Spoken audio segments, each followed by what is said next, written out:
Thank you for coming. We're going to make some history together today.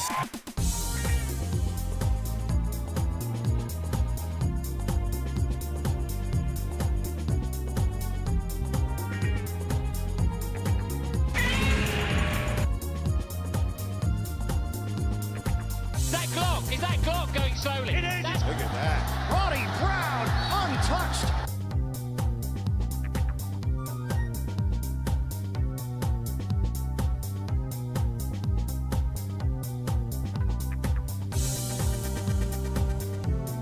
Boom, boom, boom. Muffins.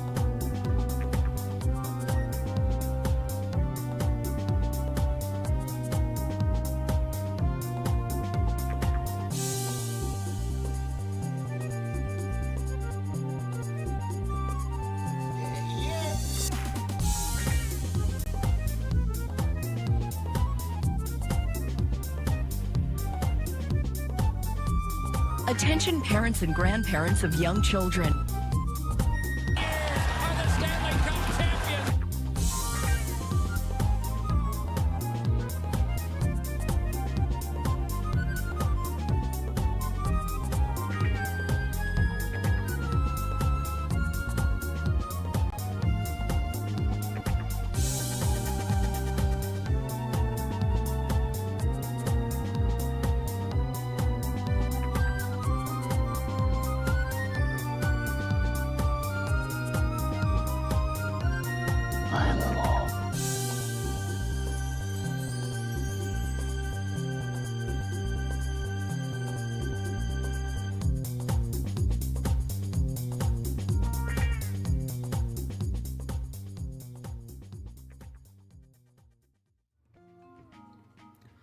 I will never get tired of that intro. Ahoy, everyone! Hey! Welcome to another episode of Gaming in the Bush Obama Years. I'm your host, Son Solaris. I'm here today, joined with Noob. Hello? Joining it with Zach. Shut up. And today we are continuing on with Handheld Month, the theme for February. This week we are looking at a game that's very nostalgic to myself and to both you, I assume, both of you. We're looking at the Game Boy Advance. If you didn't see, last week we covered the Sony PSP and we played Sonic Rivals 2. This week is a 2-for-1 special of 2 Game Boy Advance titles. Today we're looking at The Fairly OddParents Enter the Cleft and TRON 2.0 Killer App. Okay, I assume both of you are familiar with the Game Boy Advance, right? I am very familiar with it, though I played more through the DS Lite than the GBA itself. I remember as a child, I remember owning a Game Boy Advance. I used to watch like SpongeBob and like different like cartoons on there by a GBA video. But most of my memories of the Game Boy Advance come more so from playing GBA games on the DS as well. Like TRON 2.0 Killer App, for example. Before we get started, I'll just read a little retrospective I actually wrote up for today based on the GBA. Game Boy Advance was the second to last but ultimate evolution of the Game Boy lineage, especially the improved clamshell SP models. Initially released in 2001, with the revised SP model releasing in 2003, the Game Boy Advance carried on the dominance in handheld gaming that Nintendo had held since the release of the original Game Boy in 1989. The GBA brought some significant advances, pun not intended, to the Game Boy line in ways that were long overdue for the relatively aging but brilliant platform, especially with the influx of competing handheld platforms that really kind of had no real chance of competing, let's be real. such as the Bandai WonderSwan, which was Japan only. Let's put it this way: does anyone here even know of the WonderSwan? I only really know about it because of one Klonoa game that's a WonderSwan exclusive that had very, like, I think a couple of years ago finally got a fan translation in English. I was gonna make a facetious joke saying, like, if you know about the WonderSwan, I was gonna say, like, do you even know of any games on there that aren't, and bonus points if you can name one that isn't an anime tie-in, and then you go ahead and just name one anyway. Yeah, I believe it was Klonoa Marvelous Museum. Ah. But yeah, it had very similar gameplay to another GBA title, which is Klonoa Empire of Dreams.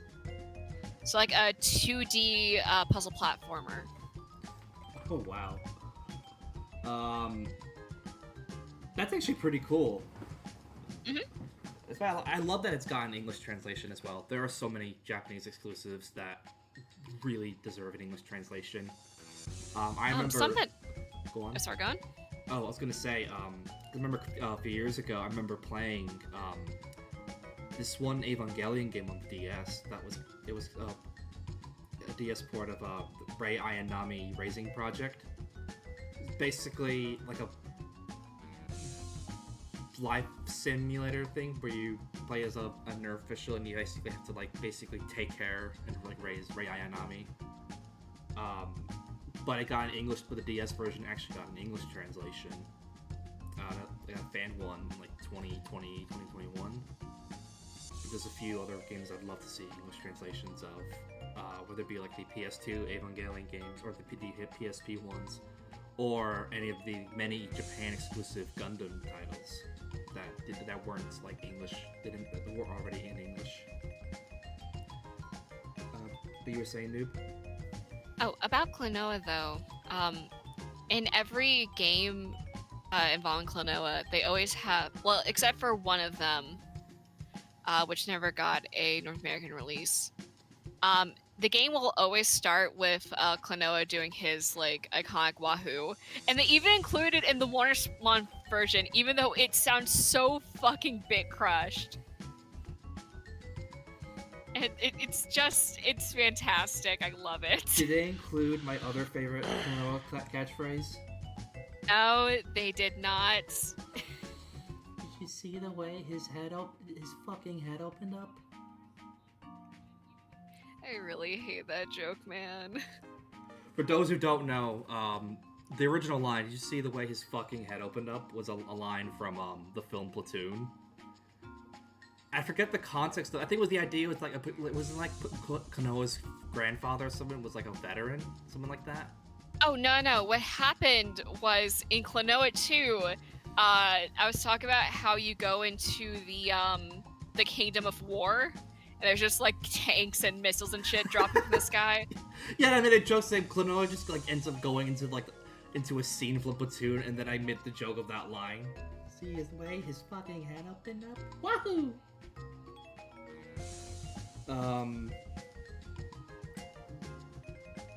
I should stop making that joke, to be honest, because it's I love Klonoa. I like Klonoa a lot as well. Klonoa was just pure and innocent, and here's me just referencing just a very brutal scene from a very brutal and just gut-wrenching movie about the Vietnam War. There's also the innovative yet infamously missed opportunity of a console. That was the Nokia N-Gage, if you're familiar with that. Oh god. Yeah, the Taco phone, that was also a game console. Last week I mentioned how the PSP's performance was surprisingly close to that of the PS2. And the DS, the GBA successor, was somewhere in between N64 and GameCube, more closer to the N64. The GBA is 32-bit ARM7 processor with its eye-watering 288 kilobytes of RAM and 98 kilobytes VRAM. Essentially make the console kind of like a Super SNES, a Super NES. all with a battery life of up to 15 hours on 2 AA batteries. Because the Game Boy, every Game Boy platform had took batteries. Do not let the specs fool you though. The GBA was capable of more than you'd initially think. While the SNES had 2D games with pseudo 3D graphics, the Game Boy and Game Boy Color were strictly 2D consoles. The GBA was actually capable of 3D games. As you can see in titles such as Star Wars Flight of the Falcon, Asterix and Obelix XXL from 2003-2004, 2003's 007 Nightfire, which was a full first-person shooter, V-Rally 3 from 2002, Super Monkey Ball Jr. is from the same year as well, which was a really excellent port of Super Monkey Ball. A lot of those games I mentioned are kind of shit, like especially Star Wars Flight of the Falcon, but V-Rally 3 is pretty good, and also Super Monkey Ball. I fucking love Super Monkey Ball. Do you guys like Super Monkey Ball? I have never played Super Monkey Ball. Zach, do you like Super Monkey Ball?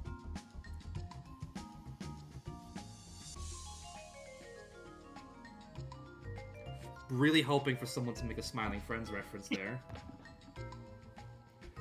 But yeah, and also the GBA had support for some features that were actually included with several games, which is the gyroscope built into the cartridge of WarioWare Twisted, the rumble feature included in the cartridge for Jewel Dozer, as well as the solar sensor for the often forgotten Hideo Kojima game, Boktai, The Sun is in Your Hand, which was an RPG game that actually required you to play the game in direct sunlight in several parts. It was actually like produced and designed by Hideo Kojima himself. Of course, the surprising modularity of the console with peripherals and accessories like the link cable, which allowed for simultaneous multiplayer in games like Mario Kart Super Circuit, Pokemon Ruby Sapphire, as well as the sister attachment, the GBA wireless adapter, which supported wireless multiplayer on certain titles like the Mega Man Battle Network games, specifically 5 and 6, as well as Mario Golf Advance Tour. There was the Game Boy Player for the GameCube, which allowed players to play their games on their TV, similar to the Super Game Boy for the SNES.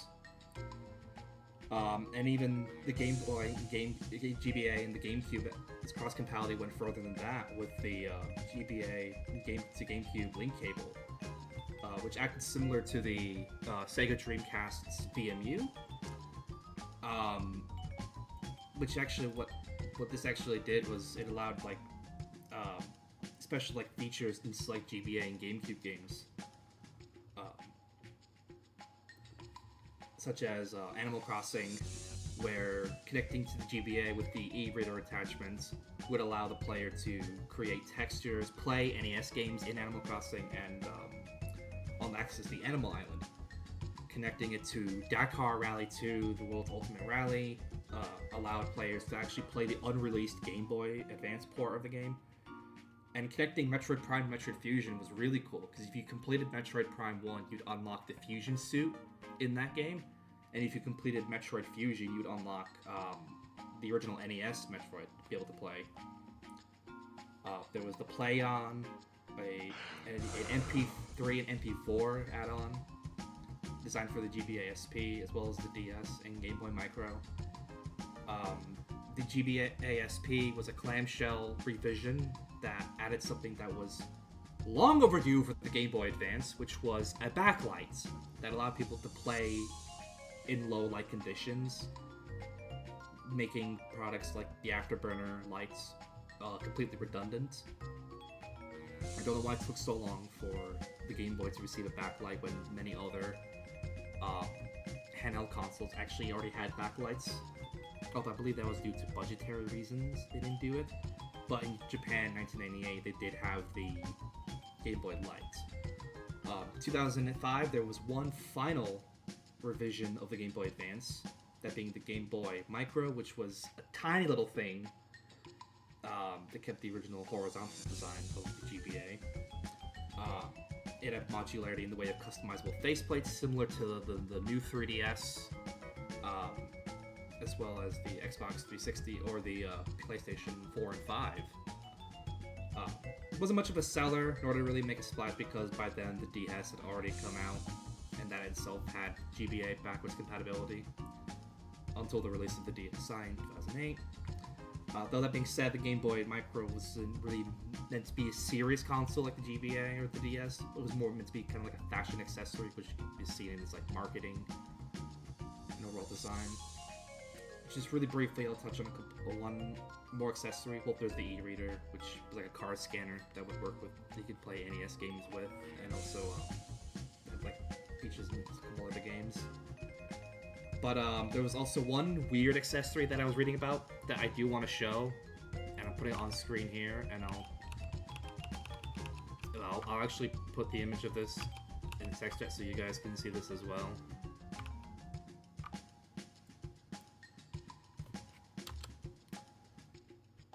You're all looking at this thing thinking, what the fuck is that?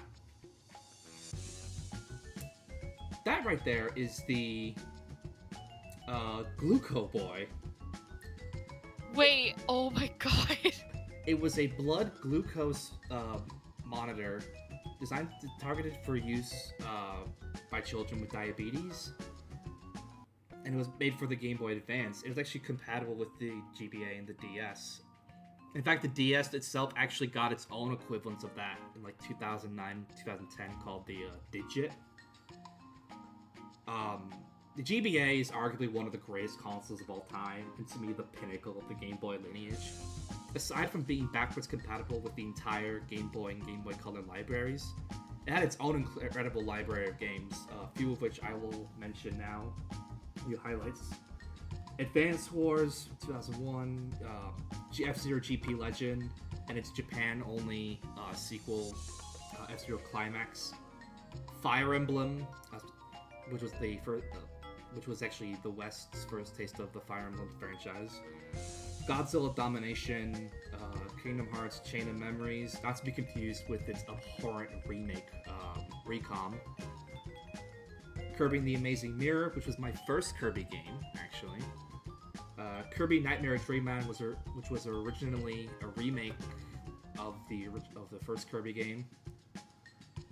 Legend of Zelda: The Minish Cap, Mario Kart Super Circuit, Mario vs. Donkey Kong, Metroid Fusion, Mother 3, Pokemon Ruby and Sapphire and Emerald, Pokemon Fire Red and Leaf Green, Powerpuff Girls Him and Seek, Puyo Pop and Puyo Pop Fever, Wario's Greatest Achievement, Wario Land 4 on the Game Boy Advance. I very nearly picked that game to showcase this week. I kind of wanted to do something a little weird and different. As well as the WarioWare titles, especially the first one, Mega Micro Games. It's generally no wonder why the GBA sold 81 million units in its lifetime. Yeah. Whereas its quote-unquote competitors, the WonderSwan and N-Gage, sold both sold 3.5 million and 3 million units each. It came out at a time when it started when Nintendo was reaching their absolute peak, I argue. Great consoles and often incredible games. The GBA had some of the best games Nintendo's ever put out, and some excellent third-party offerings, as well as many ports of older games. We will not be talking about the hilariously bad ports of Doom 1, 2, and Sonic the Hedgehog. And there was also GBA Video, which allowed the console to become a budget-friendly alternative to portable DVD players, allowing users to watch shows from Cartoon Network, Nickelodeon, Dragon Ball GT specifically, and certain DreamWorks films like Shrek, Shrek 2, and Shark Tale. Although all these are in very low quality, especially in 2026. But sacrifices had to be made at the time in order for these pieces of media to fit on a Game Boy cartridge. All these games I mentioned, we're looking at none of those today. We're looking at one game that I've been told is not very good, and one game that was very nostalgic to me.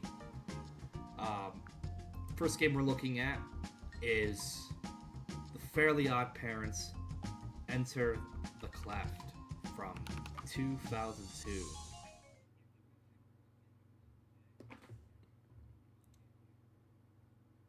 this is actually a game that I have a bit of history with. Really? Oh, that's right. Yeah, I remember Yep. that's why you're the one who suggested it to me. Yeah, I had gotten this from, I think it was either a garage sale or it was one that I got from GTK Games, but I played it for a bit on my DS Lite, and I remember this was back when I was like pretty young and barely knew how to read, and the characters use the word "come on" a bunch, so C, comma MON. Oh, I would pronounce it as Simon. I don't know how I read it like that, but yeah, I ended up not playing the game for years, like over a decade, and I finally found the cartridge for it. And I tried to test it out on the like this one GBA that I had gotten from like an antique store, and y'all, I might perpetuate a creepypasta because that shit was like glitching out and would like barely like it barely let me advance a little. So as soon as that happened, I took out the cartridge. I was like, okay, let's see if I can like get rid of this somehow. So I put it in with like a bunch of stuff to get away whenever I was moving. Looking at the week this game came out, here's just some of the games that came out that week. WWE SmackDown Shut Your Mouth, which is considered one of the greatest wrestling games ever made. 2 days before, we had Spyro Enter the Dragonfly. Oh no. That game was so bad it gave Toby a headache on stream once. Metal Gear Solid 2 Substance came out on Xbox.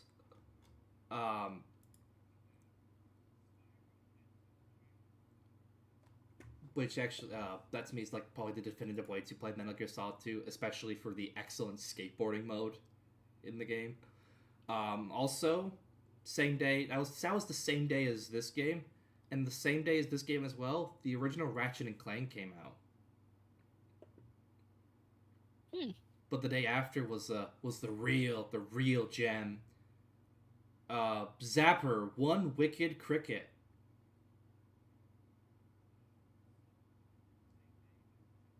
Are you familiar with Zapper, One Wicked Cricket?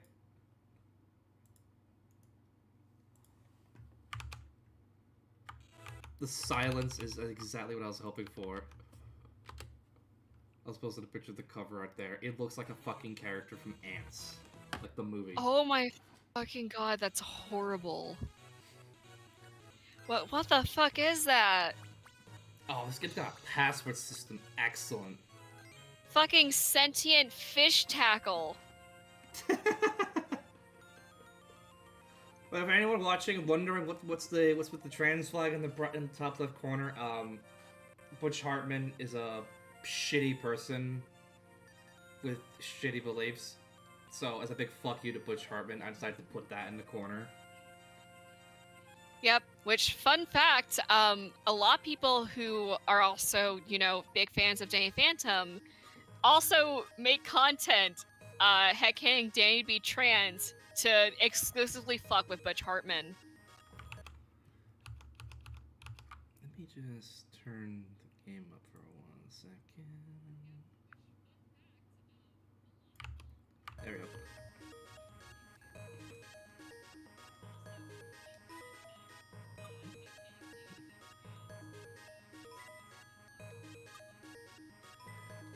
You want to explain, by the way, the Danny Phantom trans thing, noob?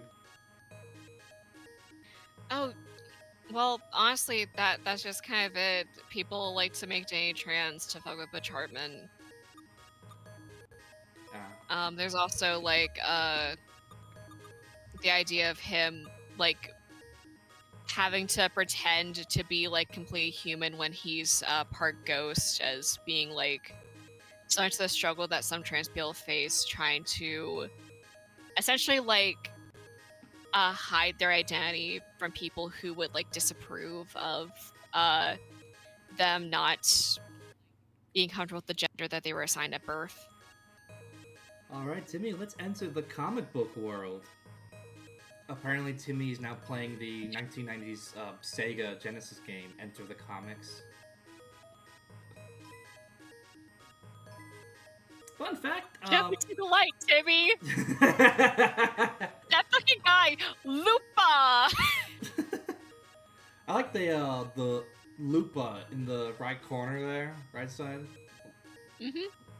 I like how it's a speech bubble as well, so that character in the comic is running away yelling, Lupa!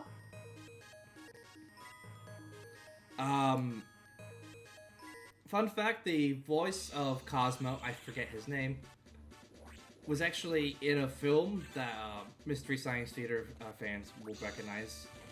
A film called Hobgoblins. Fucking exploding pigs. I forgot about that. Yeah, what the fuck? Oh yeah, that Crimson Chin villain also shows up in one of the other games, Breaking the Rules. Hold on. Same goes with that one. Hold on! What the fuck was that guy? It was a... I think that was... I think he's like a henchman of this one fucking... I forget her name, but it's like this one villain from the Crimson Chin that uses like a giant spatula. In hindsight, we shouldn't have been so surprised by Butch Hartman's transphobia, considering what we just saw there was a bearded person in drag that just so happened to be in trans colors. What the oh, so you can't fucking counter? Yeah, it's like literally the second they appear on screen, and if they get into range, they just already fucking hit you. Oh, that's excellent game design. Oh, what? Yeah, they can fucking crouch apparently. Can Timmy crouch? Yep. Not like it fucking matters.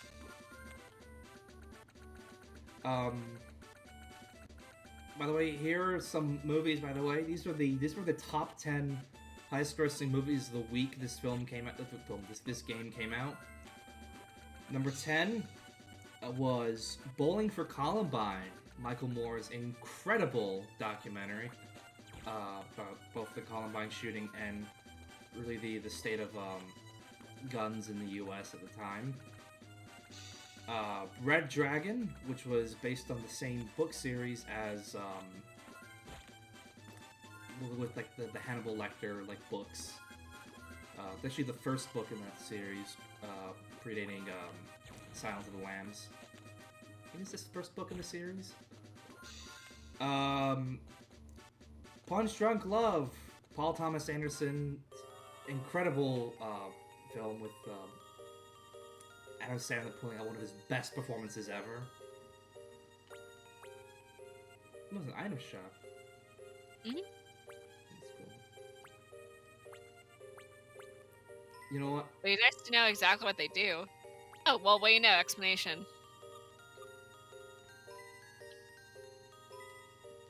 Fuck it, let's go with a baseball bat.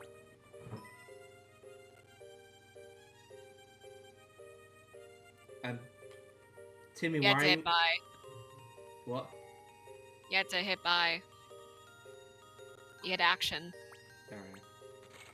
It was good what the action button did, but all it did was put Timmy in a walk cycle. Sweet Home Alabama. What the fuck was this movie?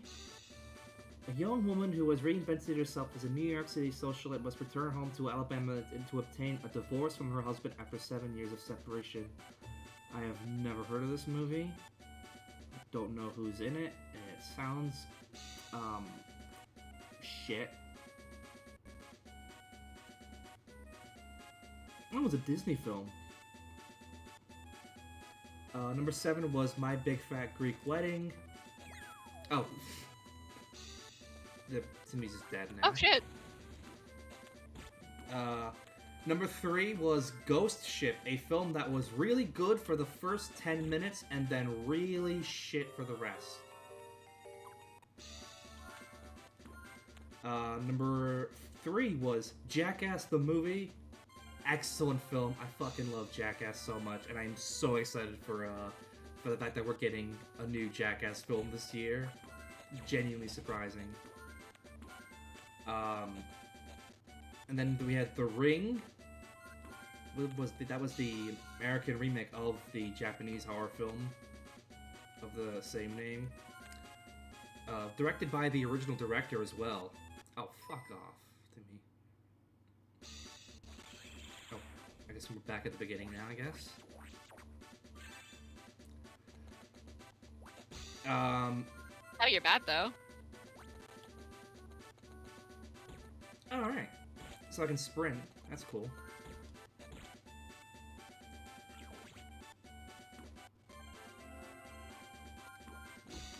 Oh my god! Look You at have him! limited uses for the bat, unfortunately. It's a good film, actually. The Ring. The American remake is actually not that bad. Pretty decent, especially since I have the original director. But the original is a fantastic piece of Japanese horror. And then number 1 was The Santa Claus 2. Oh. Featuring Tim the Toolman, the Destroyer of Worlds, Alan. For context, we call him the Destroyer of Worlds, referencing his appearance in Jimmy Neutron.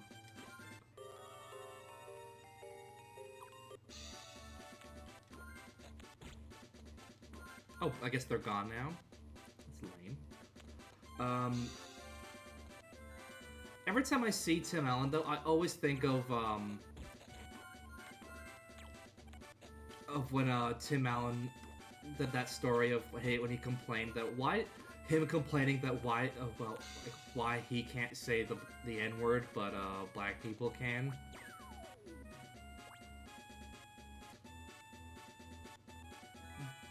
True story, that, by the way. What the fuck? Yeah.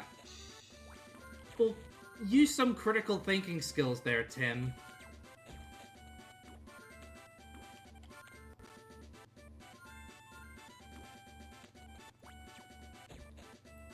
Some of these enemies, they get, like, easy hits on you. That's the fucking annoying thing.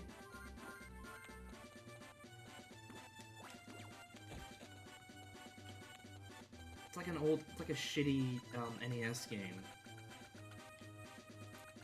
Yeah.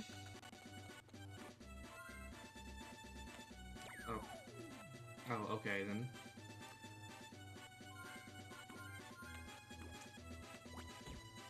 No, I know we already talked about this game and the fact that you suggested it, but I know I have to do this for every game we play on this series. Noob, Zach, are you familiar with Fairly OddParents Enter the Cleft? You already know I am. Nope. This game so far, it's not very good. That guy just reared his ass into a 10-year-old kid.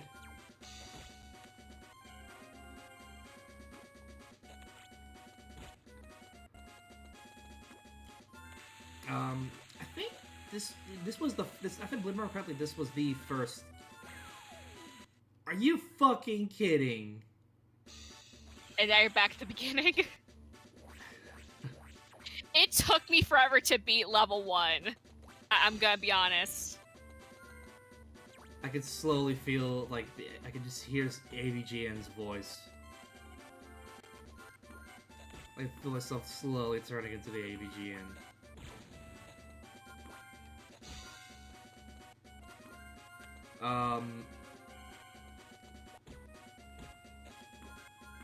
You can just charge into them. Yeah.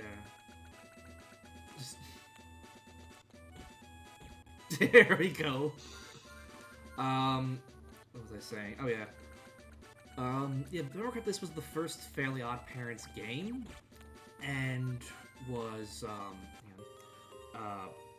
this was the same, came out the same year. I think the show debuted as well, if I remember correctly.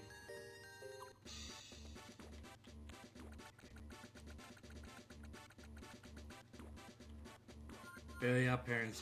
A really good show until it jumped the shark, and then Nickelodeon just kept its dying corpse around for years. Fuck!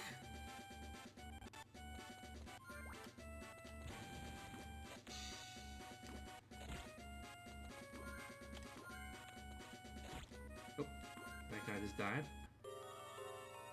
Can I have multiple power-ups? I don't think so. In that case. Oh, already in possession. I'm already in possession of a bat.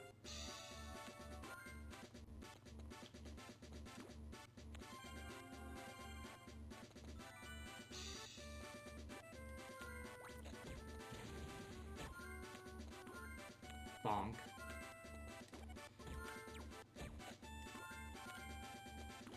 Oof! I almost fucked that there.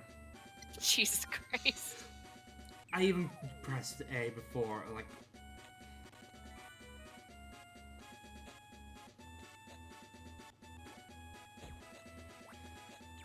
Yeah, this is like watching the later seasons of the Fairly Odd Parents. This is not very good. It's like a hostage situation. Yeah.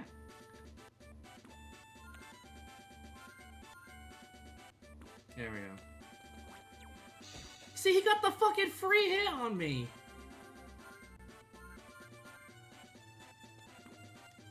Yeah, I think those are there. I think the fucking bronze kneecap henchmen are there so that way it can like That's essentially check to make sure you're paying attention while you're dashing instead of just doing it mindlessly. That was his name, the bronze kneecap. Be very careful. The What? wire hadn't disappeared yet. Your toe like grazed it. That water kills Timmy. The wire gets rid of one heart. You only had one hit point left. That's ridiculous.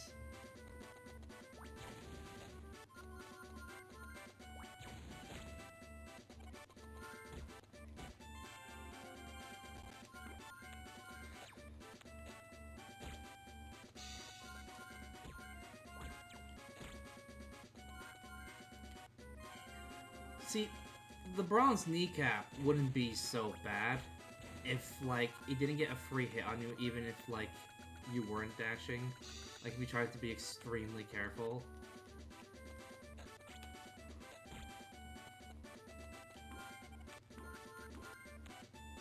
God.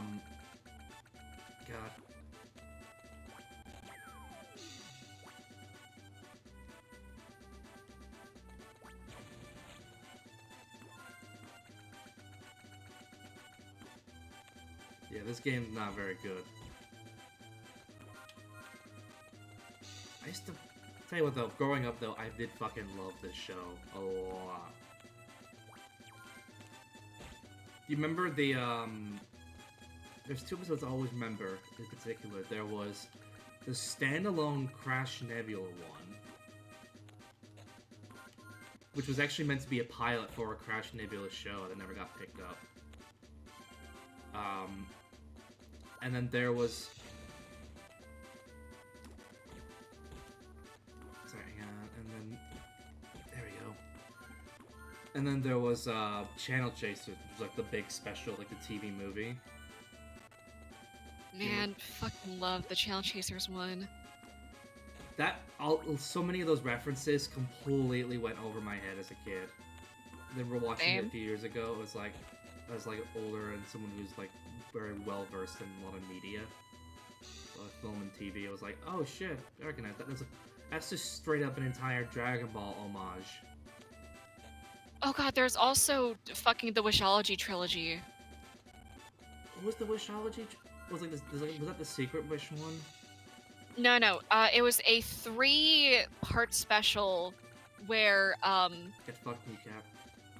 where apparently the entire Timmy had to have his entire existence erased from people's memory, and all the fairies had to go into hiding because of a force called the Darkness that was trying to like absorb Timmy, apparently. And there's like these giant Terminator robots sent by it to try to find him. Oh, that was the that was like the dark future, right?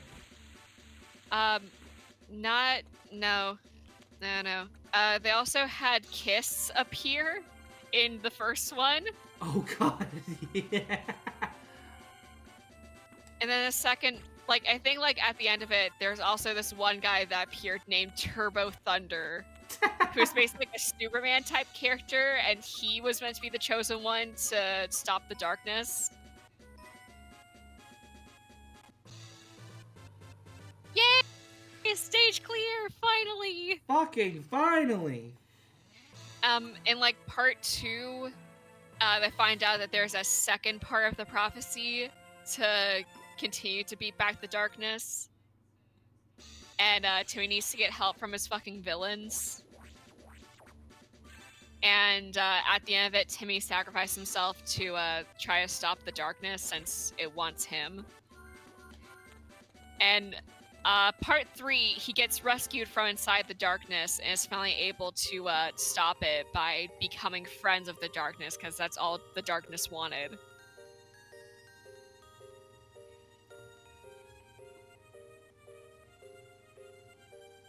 It is a very interesting bit. They also had like a full like Flash game series for it on the Nick website whenever it's coming out.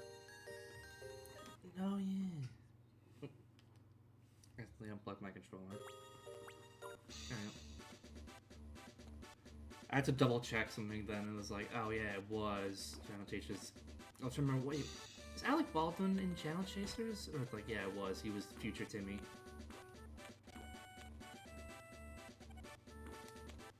Was Alec Baldwin just like a big fan of Nickelodeon or something, or were they just offering him a lot of money? Maybe. Because he was in that. He was also in, of course, the SpongeBob movie.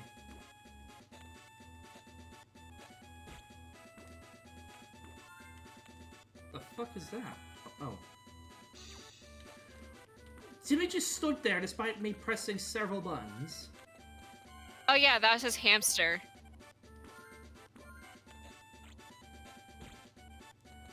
Timmy's casually committing animal abuse there.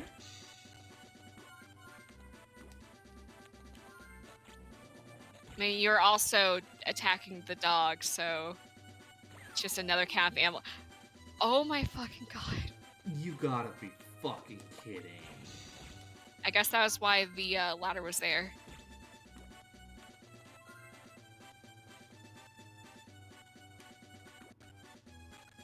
Holy shit. There we go. Oh. Cosmo's severed head just floating there. Oh, it's invincibility. Oh.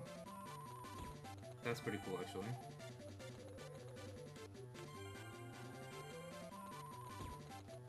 Cosmo was always the best fairy. I'm not sure if that's a hot take, but that's my take. It's your truth. Exactly. And hey, you got an extra life from getting 100 wands. There we go.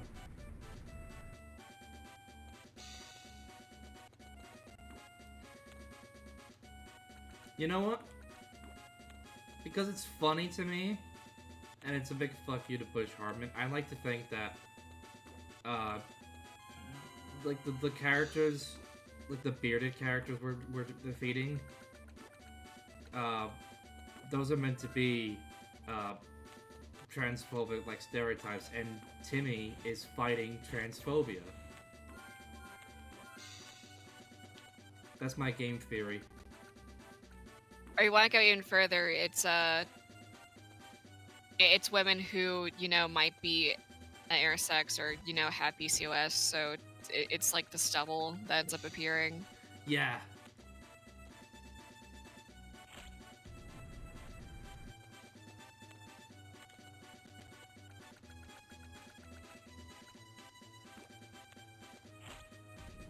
In this game, Timmy fights gender norms. I mean, Timmy already did that in the series. That is true. That is very true, actually.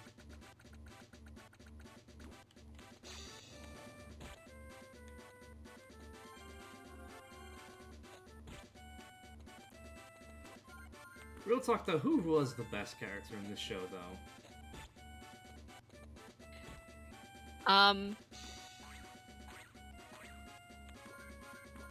Honestly, the fucking Yucopotamians were really good.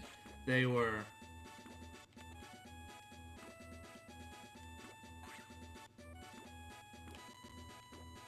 I actually did, yeah, I remember the Yucopotamians because there was like the king, queen, and then there was like the son. Mark. Mark, yeah, who had the fucking hard on for Vicky. Yeah, Vicky was also just like an excellent character. Yeah. Well, Same goes for Crocker. Yes, Mr. Crocker was excellent. Most justified character, to be honest. Yeah. Oh yeah, fucking Dark Laser. Oh god, who was Dark Laser again? He was like the one that was meant to look like Darth Vader, like be an homage to him. Yes, I remember now. I looked him up. Just looked him up now. Yes. Yep. I completely forgot about that character. What the fucking? Did Crimson Chin do that? Did he just set fire to the city? Fuck, maybe. He ran out crying to fight, so he had to make his own.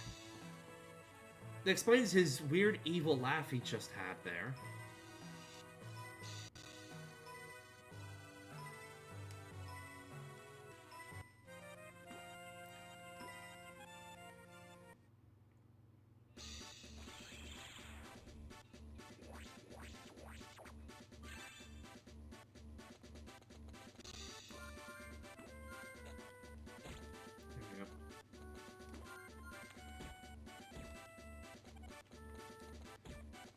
Yeah.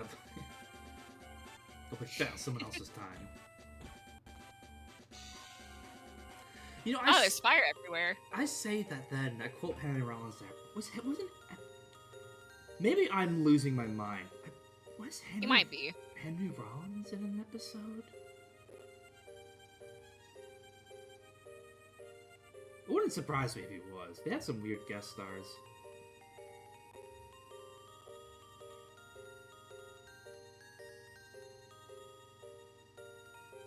Nah, he was just in Patrick Starr's show, and he was also in The Legend of Korra. He was, Zahir. Legend of Korra is so fucking good.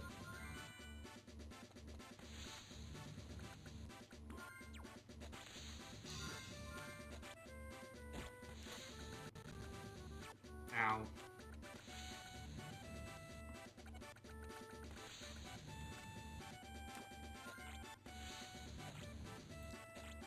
That's the singular most useless weapon in this game by far.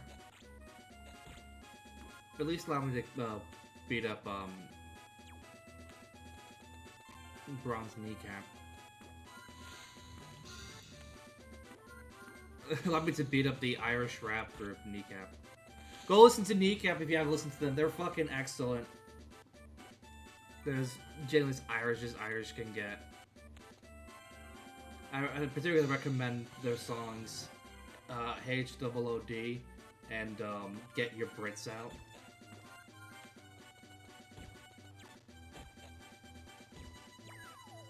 Fuck. Come on, Timmy, don't fuck this up.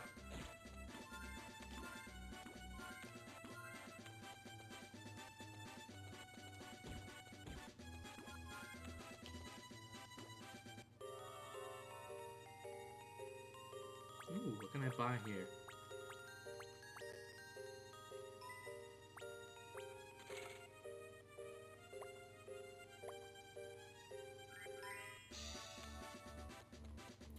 was useless. Ow.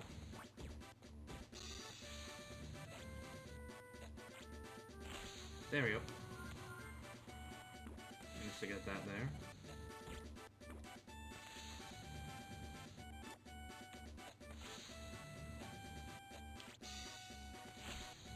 I have to be really precise there with the fucking kneecap there again! Crouched down, just out of range. His range is way better than yours, so you can't fucking counter him. You just need to like try to jump over the projectile. Probably up there. Ooh, crown. Wanna crown him and crown her ass!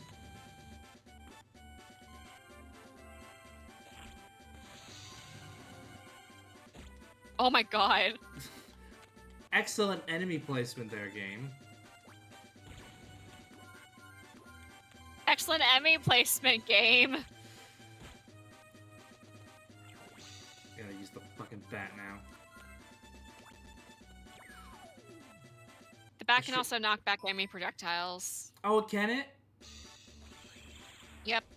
I actually did not know that. Alright. Yeah, this game's not good, I'm not gonna lie.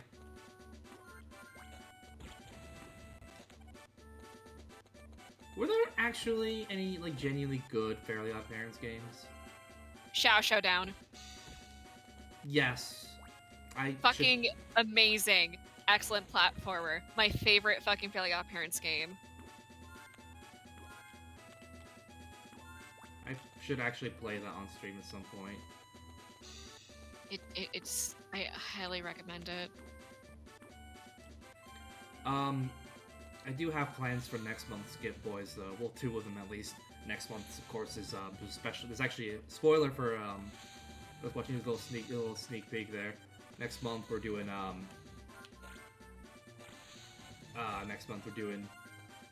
this is another special stream, and then I'm not gonna say what game it is yet. And then I'm also doing an anniversary stream because it'll be the 6 months anniversary of Get Boy. Ow.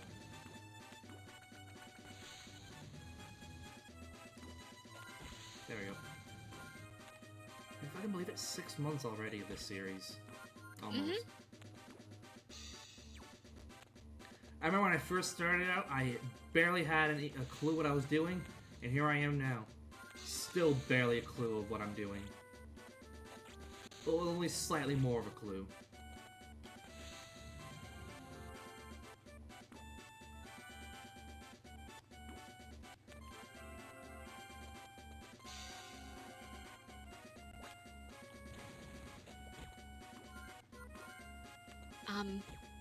One of my OddParents games was also Breaking the Rules, which is technically a prequel for Showdown, if you, like, compare the gameplay. Is that the one with the really, really shitty, PC port? No, that one was Showdown. I remember, yeah, I remember. Yeah, I actually do remember the Showdown PC port. I did play that off stream once, just to see, like, how bad it was. It's fucking horrendous. Yeah, I remember, like, having someone tell me that they hated Showdown, and I asked, like, which version they had played, and they're like, isn't it, like, only a PC? I was like, no, you dingus!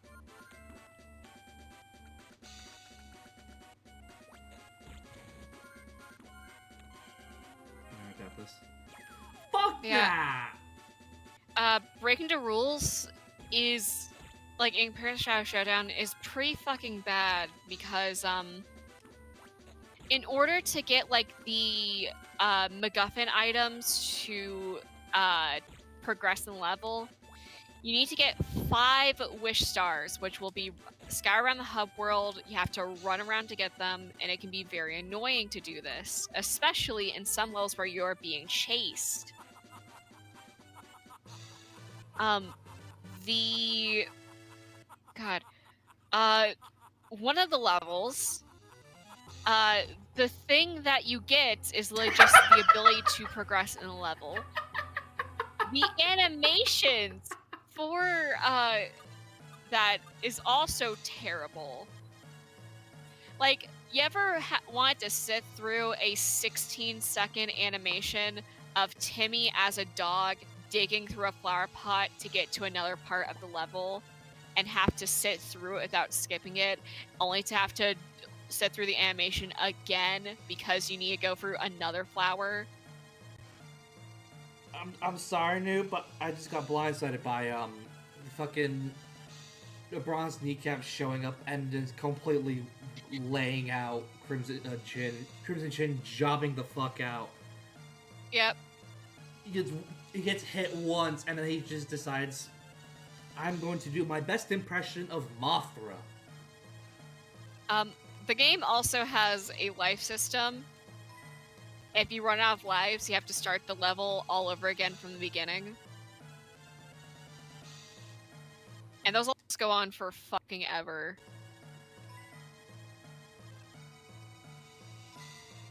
Oh.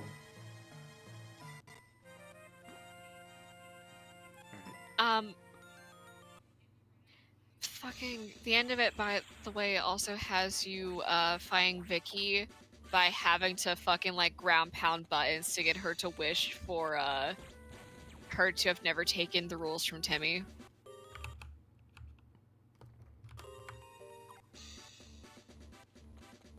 Oh yeah, right. There's also a section That guy just jumped where to his own death? where you have to like speed through the school to make it to like the end of the level. And if you fucking hit if you clip anything, if you fucking jump wrong, you have to start over. It takes a life. Oh, really? It's so fucking bad. It took a miracle for me to fucking beat that game. Oh, Meanwhile, apparently that wasn't- meanwhile, Shao Showdown, you only have to get 3 wish stars. There's no life system. The levels are really fun, creative, and the items aren't just meant for like, oh hey, here you have the ability to see the next level now. Instead, it's like, hey, here's this fucking item that will flip gravity, so now you're on the ceiling, so you can progress the level. And it's very creative, and the speedruns for it are fucking bananas. I love it. Also, the models and voices are a lot better, and the dialogue for the characters just feels a lot. It feels so much better. Like the dialogue for Cosmo and Wanda, you can tell like they actually care for Timmy. Fuck.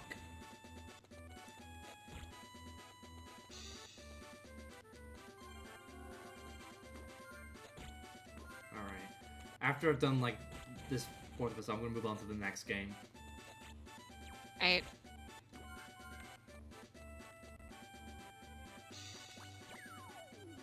I don't know what I expected. Alrighty. Oh god.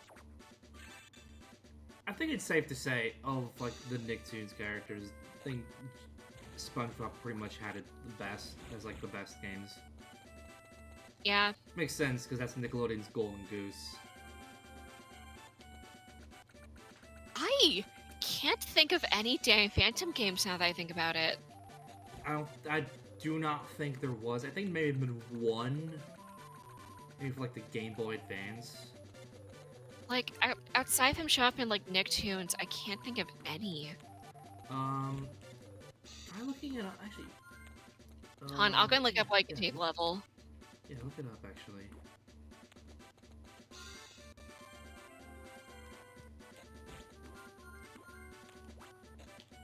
Let's see. Danny Phantom, the ultimate enemy. Urban Jungle. Skipping past all the Nicktoons ones. Ghost Frenzy. Were these all like handheld games? I think. Hold on. The Ultimate Enemies for GBA. Yeah. Urban Jungle, also GBA. Not to be confused with Predator Concrete Jungle.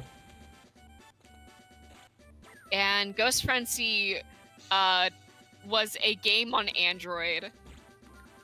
Wow. Which apparently has gameplay similar to Tumblebugs.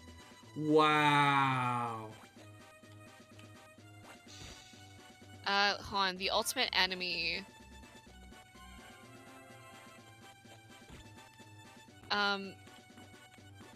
Oh, it's the Ultimate Enemy one's based off the episode that had Dan Phantom, the fucking evil, fucked up future Danny. Oh yeah.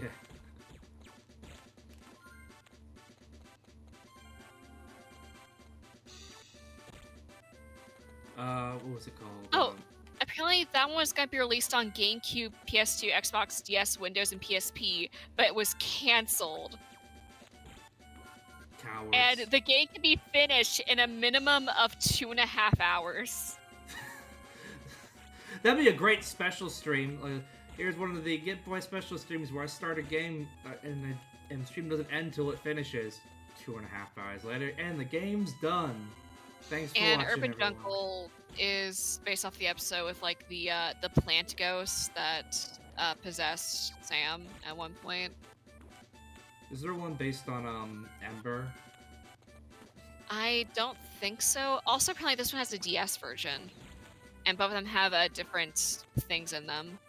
All right, am I the only one that was genuinely shocked that Ember was in like what they added Ember to the one of the Nicktoons like fighting games, like the second one? Not because it's like an obscure character, but more so like what that character is associated with nowadays. Fuck. What was she associated with? What's his name? It was the Ember's Ghost Squad with I have to look up what was the guy's name.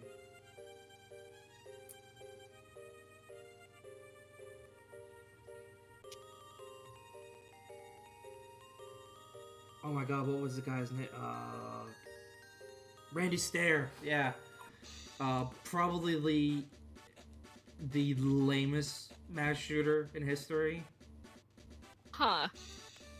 Guy tried to go on a mass shooting spree, couldn't even handle a gun properly, only managed to injure a couple people, all to impress the character Ember. Therapy. Mm-hmm. This guy's like 20 different levels of lame.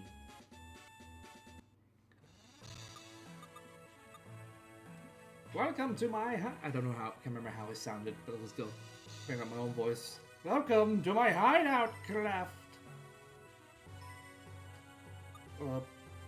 I don't know what I just said then, but first you need to show me the comic book that brought you here. Pulls out a copy of Punisher War Journal.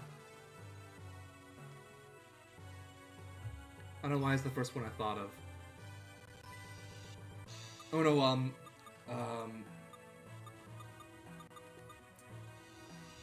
god, what's the author?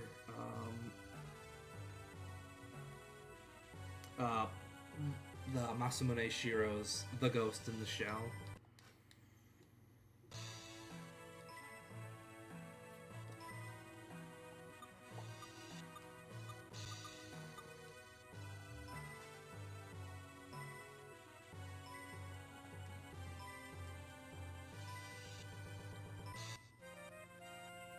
Alright, there we And go. now we finally have World 2.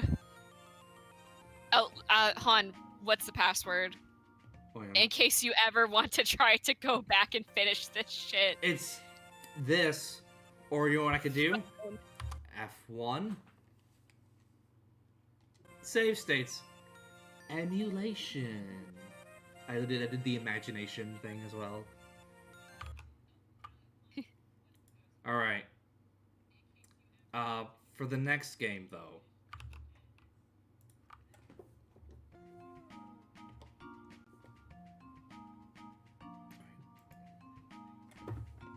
Let's turn this image off.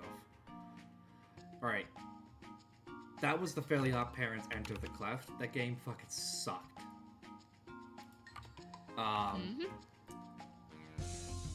We will see where it goes in the rankings, though, at the end of the stream. Meanwhile, though, when we get set up for the next game on the stream, well, that's actually what I put a lot of time in as a kid, and I was obsessed with, especially as a little young Solaris. I was obsessed with Tron. We're playing Tron 2.0 Killer App.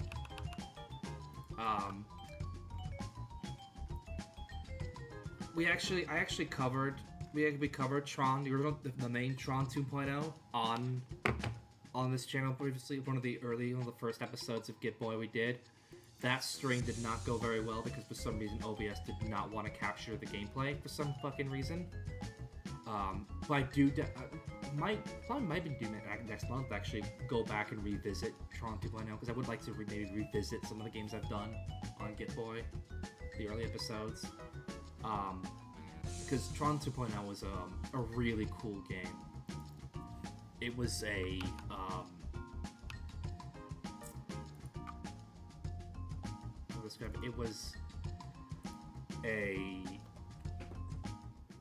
first-person shooter.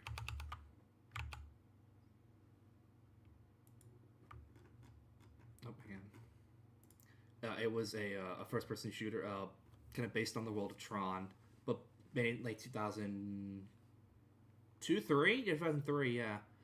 But it was made by Monolith. May they rest in peace. One of the best fucking studios out there. Made by Monolith, and it was based very much based on like the original Tron, like the aesthetic and design of the original Tron.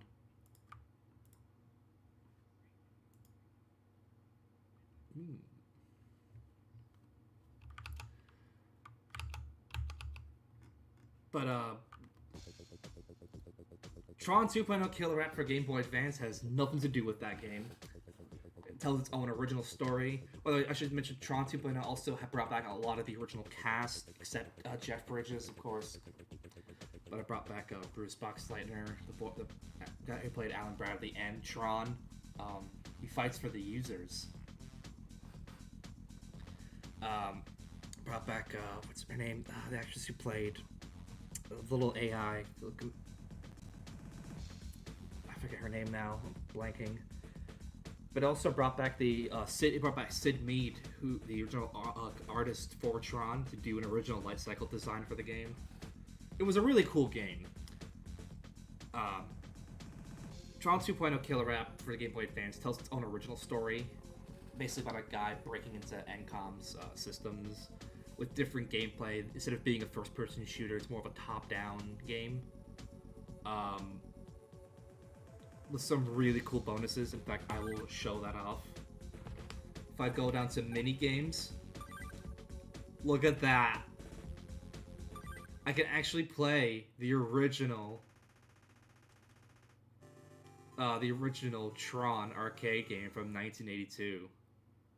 Which is Holy shit. One of my favorite arcade games as well. I don't know why it's so jittery. Fuck. I promise I'm not that bad when it comes to the actual arcade game. The arcade game was cool because it had like a joystick and then also like a little spinning wheel with like knurling that you could like twist, like a little spinning knob that you could. And now the guy's dead. Yeah. Kramer, what's going on in there? That's Tron, Jerry. He fights for the users.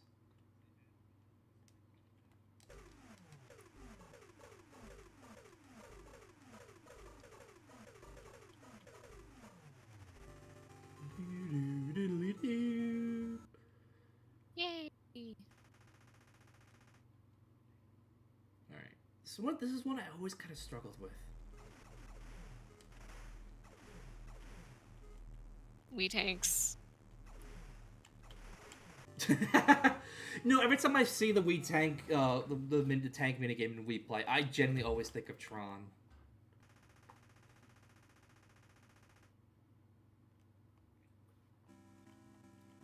Oh, this one's always fucking annoying. Just for the fucking weird spider things before they start, like, copying themselves.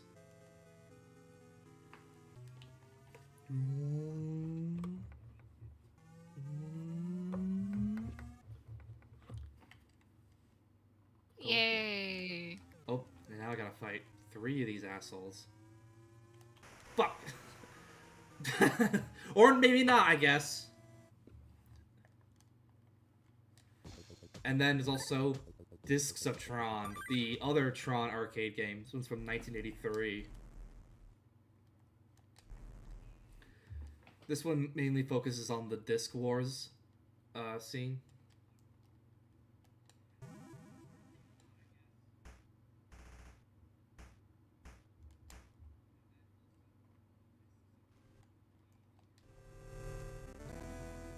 There we go.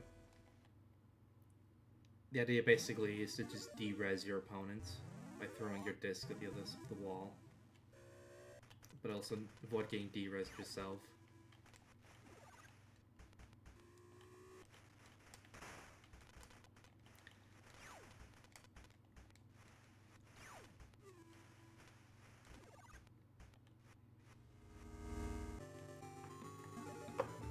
Hooray, I did it!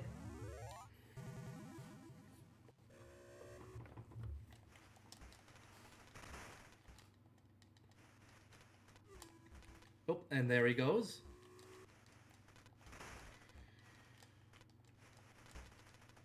Ow! I fucked up there. Ow. Yeah, they also bounce back the other.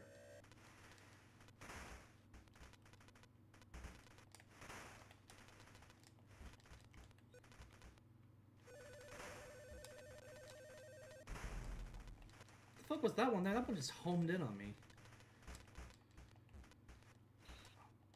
Alright, come on.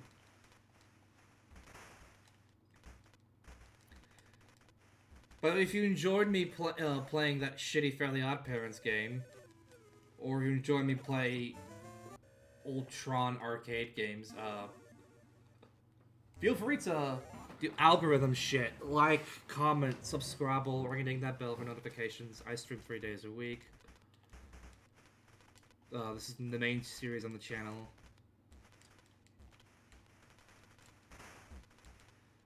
Should also say that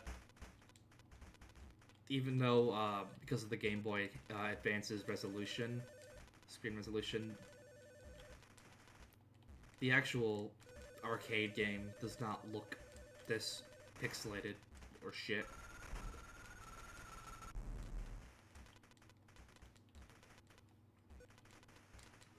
Ow. I got him. Yay! Even though I died in the process. Anyway, time for the actual game itself.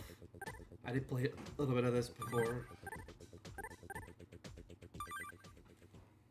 This game actually does have some voice acting too. Inside every computer exists a world like our own.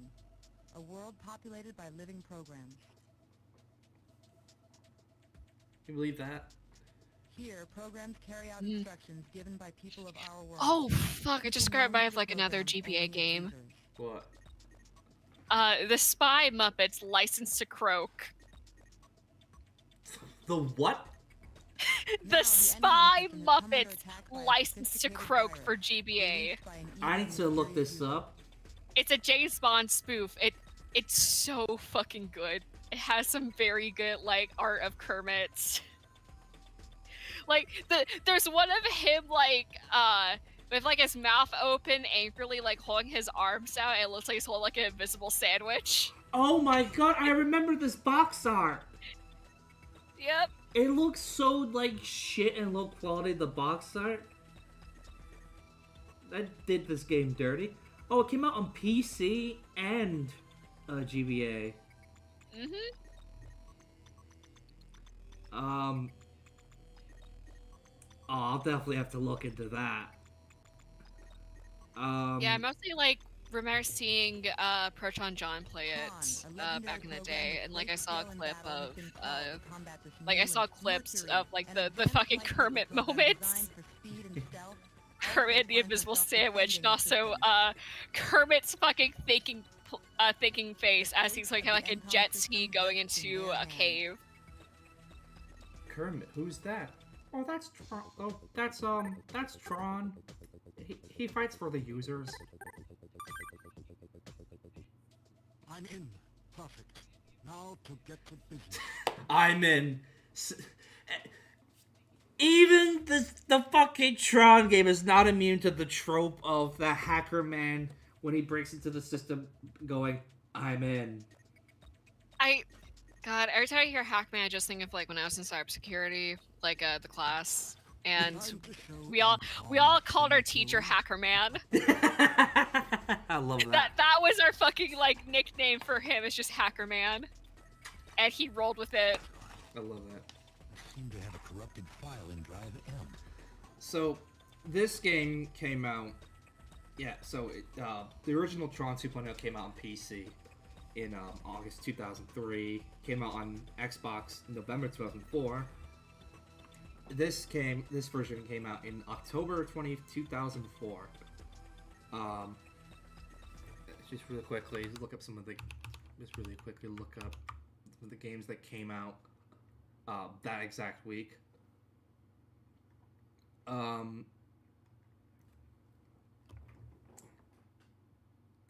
Yeah, there was not much in the way of great games that week. But there was some good stuff. Outrun 2 came out on Xbox, the home port of Outrun 2. Ape Escape Prompt and Primed. All Grown Up, Express Yourself. Oh god, I forgot about All Grown Up. Boktai 2, Solar Boy Django. Mentioned Boktai earlier. The sequel came out that week. Ace Combat 5, The Unsung War. That was really good, actually. I fucking love Ace Combat. Oh, The Bard's Tale.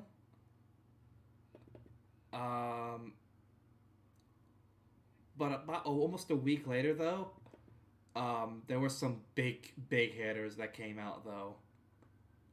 Roller Coaster Tycoon 3, Ratchet and Clank Up Your Arsenal, Spyro A Hero's Tale, Killzone, Godzilla Save the Earth, Counter-Strike Source, SpongeBob SquarePants movie, and Shit. Grand Theft Auto San Andreas. Oh god. My first PlayStation 2 game. Also, Kirby and the Amazing Mirror. And a few days before that, Paper Mario: The Thousand-Year Door. Oh god, I still need to fucking finish the remake of it, but I've been playing for Super Paper Mario. I want to play. Can we get a version of that where it's based around Wario? And call it like Paper Wario: The $1,000 Whore. Income security has been I know that you can actually get a skin for Mario that gives him Wario's colors. Hell yeah! Yeah, I used it during the section of the game where you have to like essentially become a wrestler, complete with your own like stage name and stuff. So I decided to dress up Mario as Wario to fight the final champion, so we could take his title belt. Hell yeah! Which I shit you not, the champion wrestler's name, and I'm gonna have to pronounce this very carefully, is Rock Hawk. Brock Hawk. I love Yes. it. That's excellent.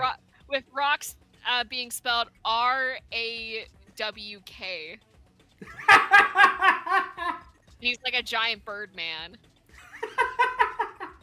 Is he related to Harvey Birdman? I do not think so. Is either the illegitimate love child of Harvey Birdman and Mike Hawk. Maybe. So the week this game came out, by the way, I'm just gonna go through the top 10 most popular movies in the theaters at the time this game came out. Sorry. By the way, there he is. There he is, everyone. There's Tron. He fights. That's Tron. He fights for the users. Number 10 was Sky Captain in the World of Tomorrow. Oh, this is the game, by the way. This is the gameplay. But if you get annoyed by a bit there saying yes, as frequently as it does, I got some bad news for you, Bob. Oh no.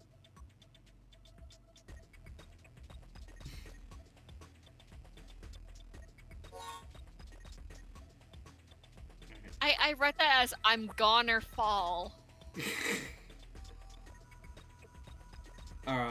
We had, which was a really kind of pretty cool actually, like steampunk film about like giant flying robots and everything. Had like a good cast as well, if I remember correctly. Double check here. There we go. Yeah. Jude Law, Gwyneth Paltrow, Angelina Jolie.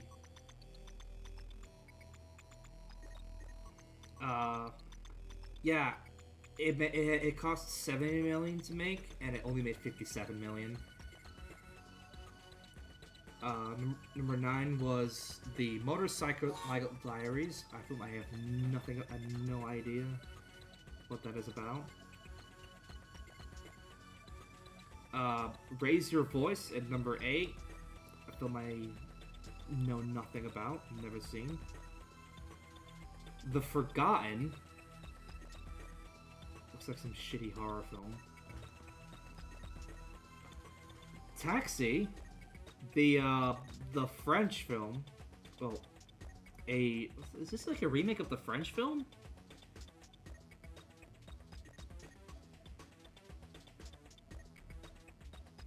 Apparently this film exists. I don't know if it's anything to do with the French film of the same name from like 2002. Number 3 was Ladder 49. What the fuck is Ladder 49? About a firefighter. Friday Night Lights, a film about high school football based on a book that later became a pretty successful TV series. Ow. I like Tron's like pain noise. It's Yeah,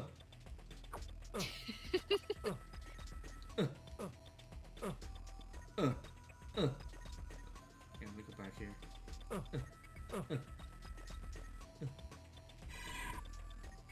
Hooray. I'm healed.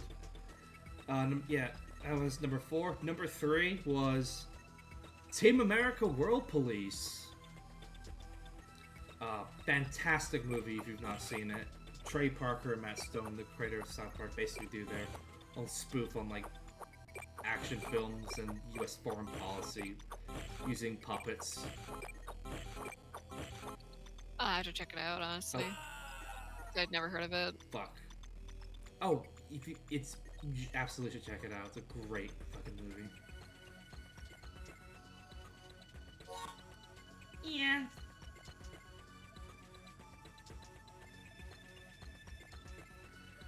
Number 2 was a film called Shall We Dance? Oh, it's a rom-com, so it's probably shit. And number 1, to give you an idea just how shitty of a week this was, number 1 was Shark Tale! Oh no! The GBA video classic bundled with Shrek 2, sorry, Shrek 1, Shark Tale, featuring Will Smith fish and Angelina Jolie fish with the giant fucking lips for some weird reason. Oh yeah, fucking Lola. Yep.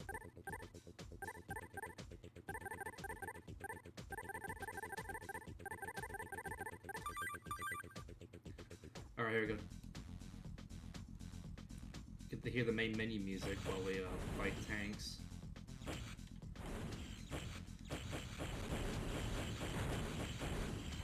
There we go. Honestly, this is actually technically very impressive. For a GBA game,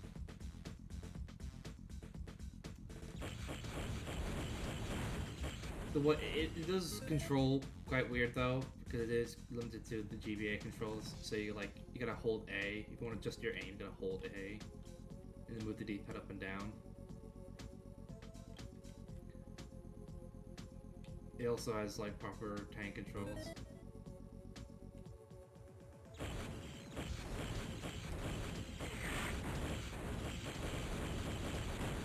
There we go.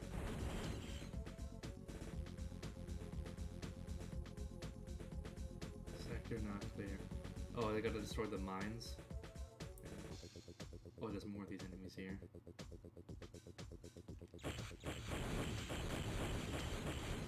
So enemies will just phase in and out of existence sometimes.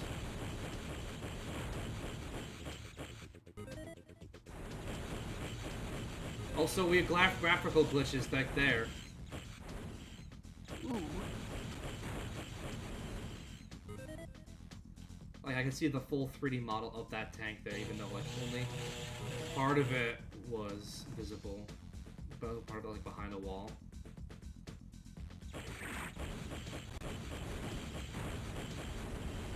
There we go. Overshield. Hooray! Sector clear.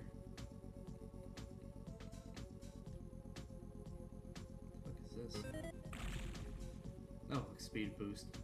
Meow.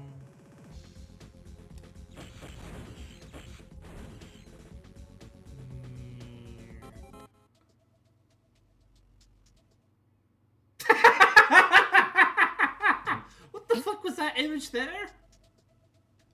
Oh my god. Some of the other films though, in like the rest of the top 20, there was some like noteworthy stuff there though. Like number 19, there was on the 19th there was The Bourne Supremacy. Number 50 was Resident Evil Apocalypse. Those Resident Evil movies fucking suck.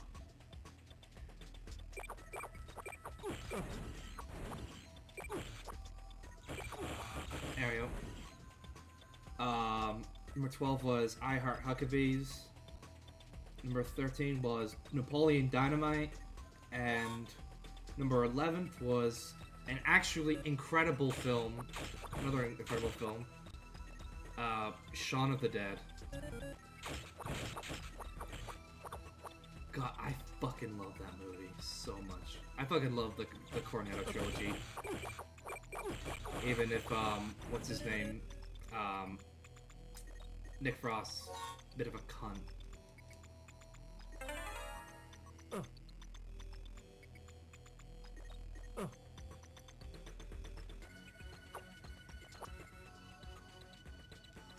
Alright, we got double jump.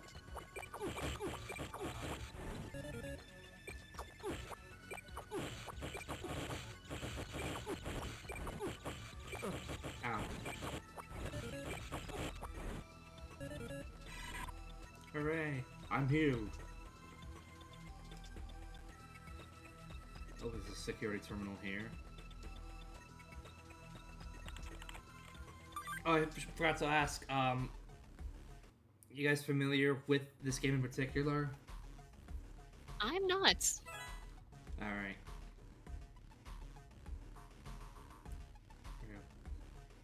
Little puzzle minigame is actually pretty good.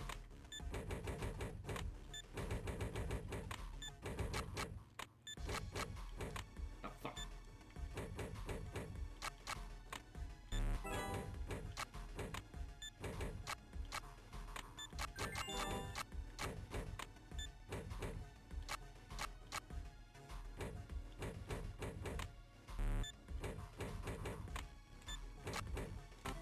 There we go. Nice. That's how you do a puzzle minigame.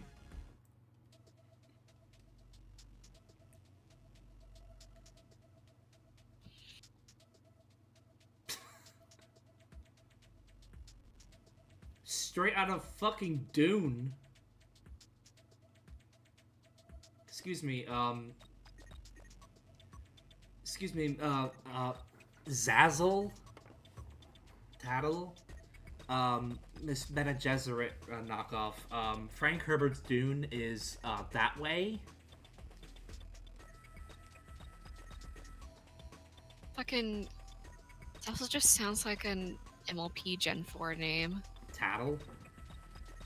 I thought it was Zazzle. It's weird. There's a lot of leet speak in this game. Like, her name is Tattle, spelled 7A77LE.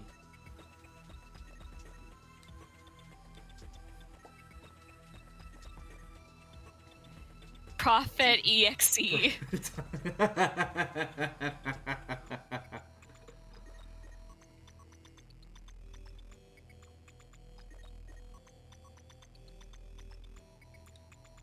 I like to imagine his voice, but like he's not got any voice in this game. But I like to imagine he sounds like the Prophet of Truth from Halo, specifically Halo 3, which is oh god, well, who voiced the Prophet of Truth, Halo 3?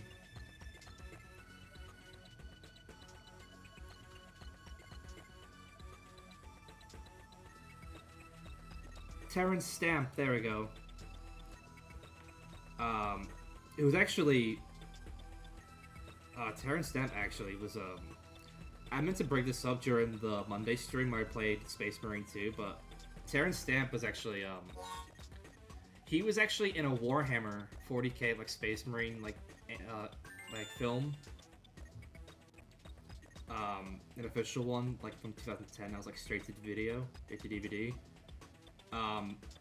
But his career though, may he rest in peace, fucking incredible. Let's pause for a second. I'm just going to read some of the stuff here. He was General Zod in Superman 2. He was in Wall Street, Young Guns, The Phantom Menace, The Haunted Mansion, the Eddie Murphy one, awful Elektra film, Wanted, Get Smart, Yes Man.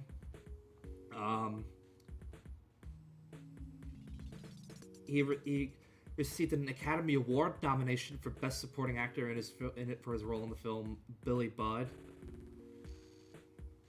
He received a BAFTA Award for Best Promising Newcomer for its leading film roles for the same film, and also a BAFTA nomination. He received a BAFTA nomination for that film, and in 1994 he received the BAFTA nomination for Best Actor in Leading Role for The Adventures of Priscilla, Queen of the Desert. This guy has, like, in tons and tons of films. And then somewhere along the way, he ended up in both Elder Scrolls 4 Oblivion, Halo 3 as the Prophet of Truth, and in the Warhammer Space Marine film. Oh, he was also in an episode of Static Shock.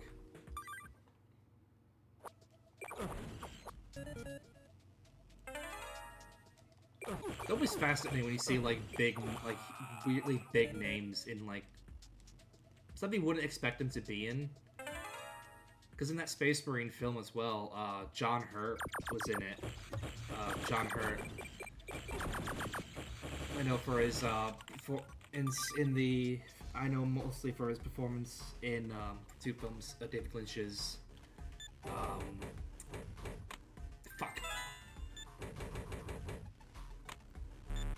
David Lynch's, The Elephant Man, as well as, of course, Kane, the guy gets killed by the facehugger in the original Alien.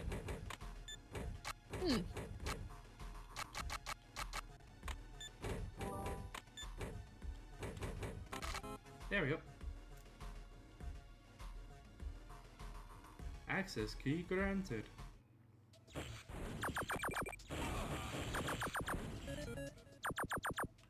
I used to be fucking obsessed with this game back in the day. Back when in the build-up towards like Tron Legacy, I became like really obsessed with Tron. Gossip.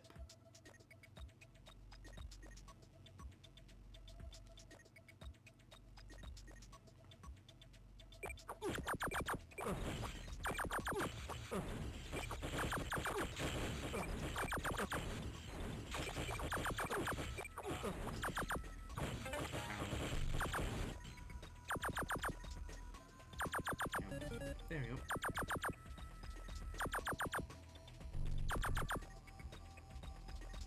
Is that what I think it is? It's a helmet. Oh, the one Anna. 4NN4.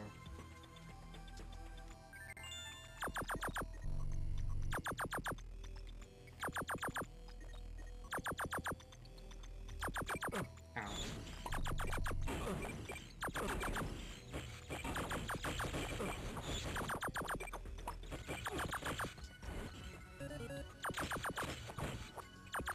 The combat of this game is very mindless, I will admit. Man. Who's this asshole? Smarty. Anyone who calls himself smart is no doubt a fucking moron.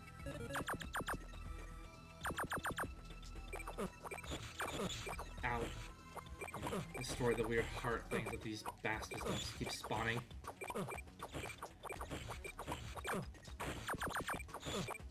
Will you both just fucking die already?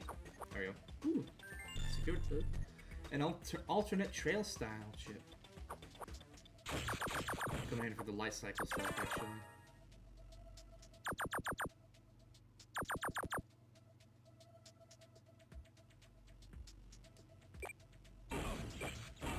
Throwing bombs!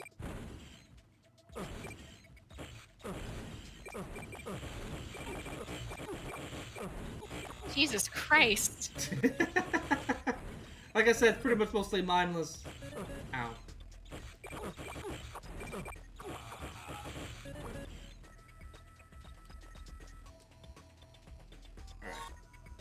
Yes.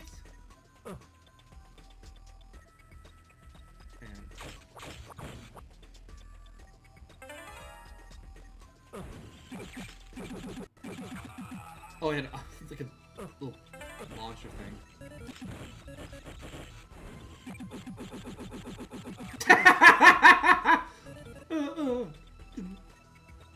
Get up. There we go. Light cycle brakes ability chip.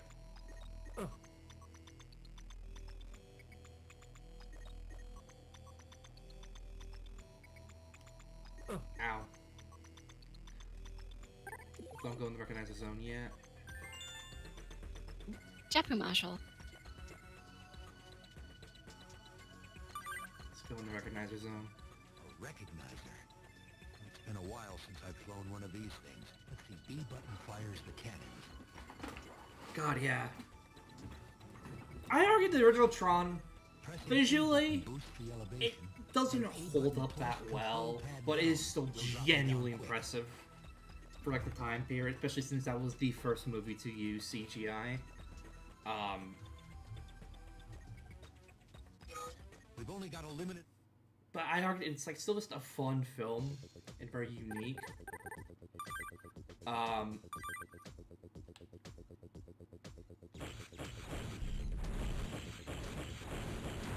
Pretty much just like the tank stuff.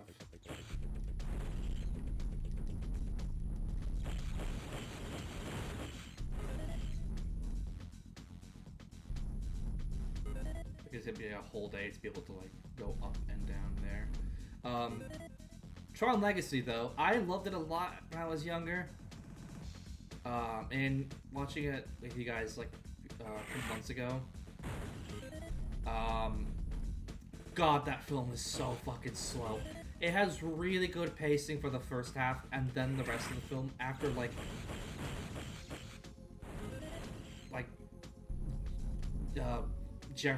Kevin Flint's like Sam Sam Flynn finally meets Kevin Flynn. He finally meets Jeff Bridges.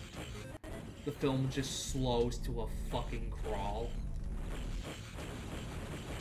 It becomes almost a slog to get through. It gets carried though by... What the fuck happened there? I was got ganged up on by like 3 recognizers. But it's carried though by Daft Punk's incredible score. Something I cannot say about Tron Ares, which despite the 9 Inch Nails score, the film barely even touches like that the 9 Inch Nails score. And it's also just a shit movie, to be honest. I'm really surprised though, considering it was a Jared Leto starring and produced film. Weird. Film studios need to stop letting Jared Leto, like, be in things. Yeah. Oh, I'll be right back. Oh, shit.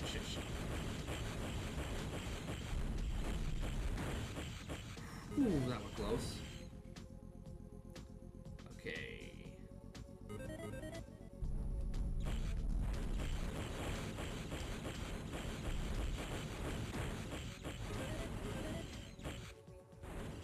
Get the overshield here.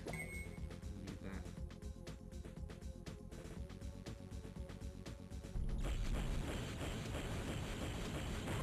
There we go. Sector clear.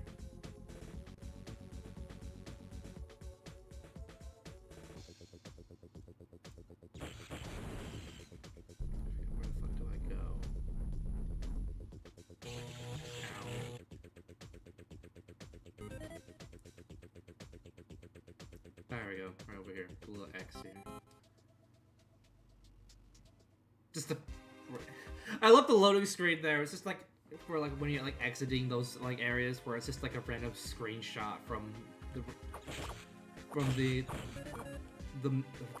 actual proper Tron 2.0.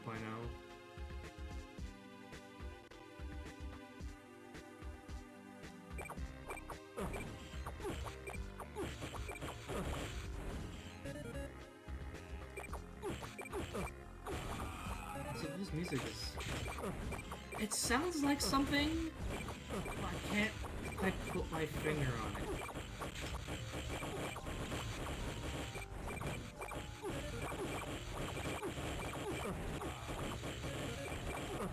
There we go.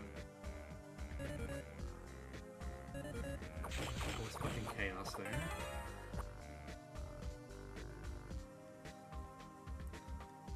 Oh yeah, that's what a firewall looks like in this game. It's just a weird, like, crab thing with, like, literal walls around it. At least do a really cool mini game.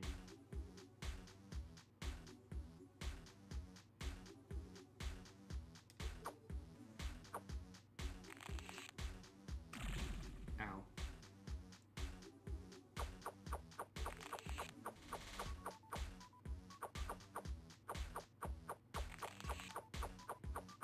Literally shoot through it like it's the he's got literally shoot through it like it's the walls from the defense shield from ow, from what's the Space Invaders.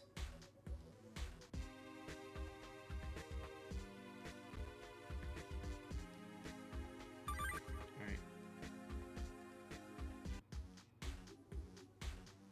I could do this.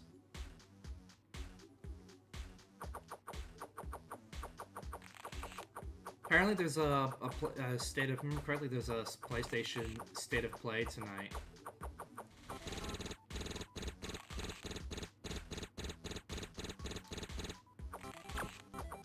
Part of me kind of wants to watch it because it's on later tonight, but at the same time, every time I watch a State of Play, nothing fucking happens. But apparently tonight's meant to be a big one. I know, what's it called, is confirmed. Marathon is confirmed to be shown tonight.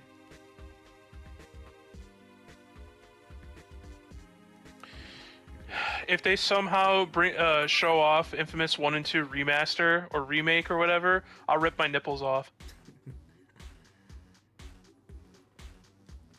I would fucking kill for an Infamous or like remake or remaster even.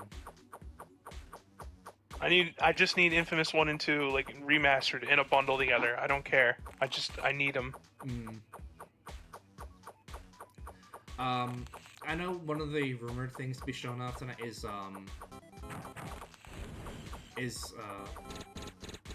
what's it called? It's supposed to be like might see some like Silent Hill. Probably to hype up Konami's own like Silent Hill like showcase event that they're hosting, I believe later this month or in the next few days. Which would be really interesting to see because I'm actually really excited for what Silent Hill Townfall is going to be like. I still need to play Silent Hill F. The game looks fucking excellent. The Silent Hill 2 remake was incredible. I adore that game so much.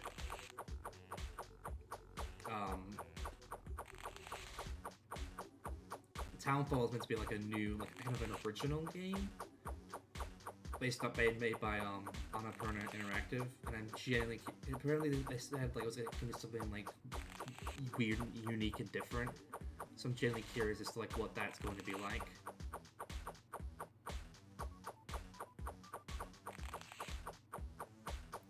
We'll probably see some of the third-party stuff as well, like 007 First Light, I assume. Or, what's that? A Pragmata, which I have a bone to pick about Pragmata, and it's nothing to do with the game. It's mostly to do with the fan base of that game. What the fuck is up with the fan base of Pragmata and sexualizing the child android so much? Fucking I see it all the time on like even on the fucking official subreddit for that game. It's a lot of it's for like a lot of it's just people getting overly horny, suspiciously horny, way too, over the literal child android. Motherfuckers are the kind of people that would be like Elon Musk actively begging Epstein to let them on the island.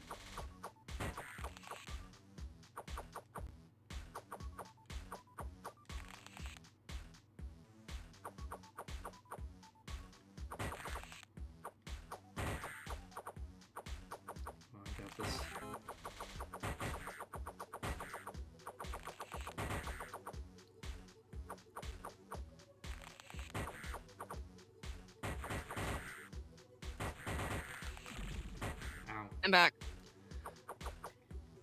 Welcome back. You just missed me going off on Pragmata, specifically Pragmata fans, for their tendencies to sexualize actual children. Bro, what the fuck? It's a shame because it's like that game looks really good, but it's like, God, I fucking hate the fan base of this game already, and the game's not even out yet. I compared Pragmata fans to Elon Musk, specifically how Elon Musk, like in the Epstein files, was found to have basically constantly begged Epstein to let him onto the island. Wanted to join the fucking club. He wasn't even invited, and the guy kept begging him, like, please let me, like, into one of your parties. It's like, damn. Even the actual monsters don't want him around. I almost got this firewall, by the way. A minute ago, I fucking died.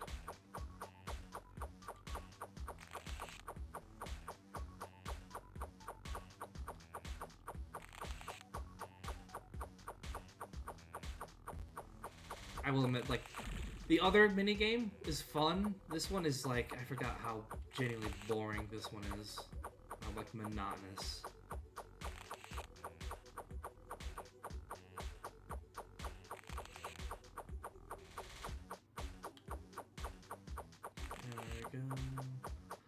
But yeah, there was also saying that there was a state of play tonight. Do you have any predictions? The PlayStation 5 will still have no games. Yeah.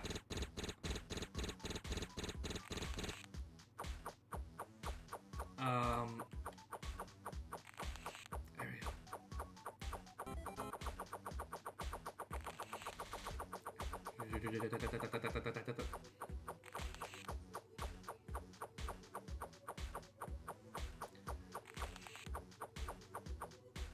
Definitely will discuss it, ow, fuck.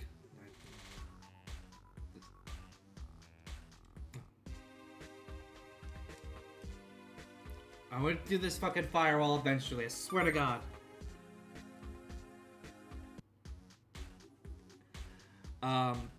And we'll discuss that on the Friday playthrough series tomorrow. Right? Ah, fuck. That it couldn't go anywhere then. There we go.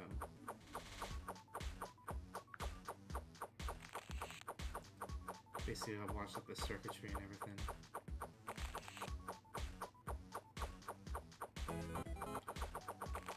Ah! The fucking inverted control then threw me off.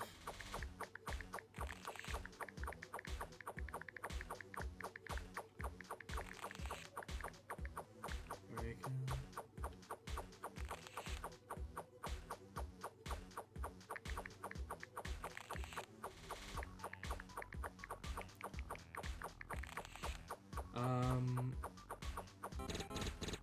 Oh, another thing we should probably discuss as well. Fucking thoughts on the whole Discord bullshit.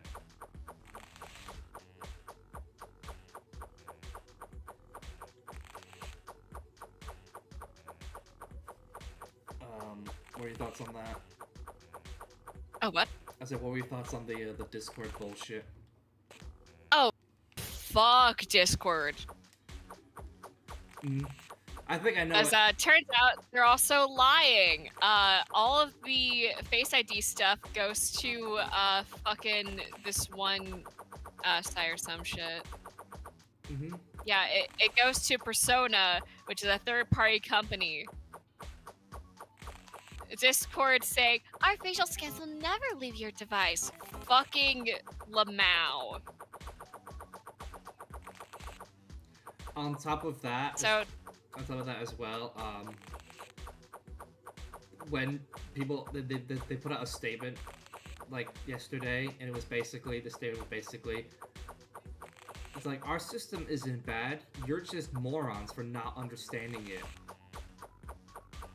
bitch, you can't even fucking fix voice chat and streaming.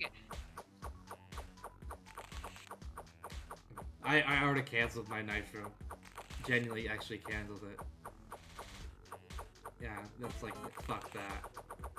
So yeah, once Discord age verification eventually like hits me, probably I am just gonna give a picture of G-Man.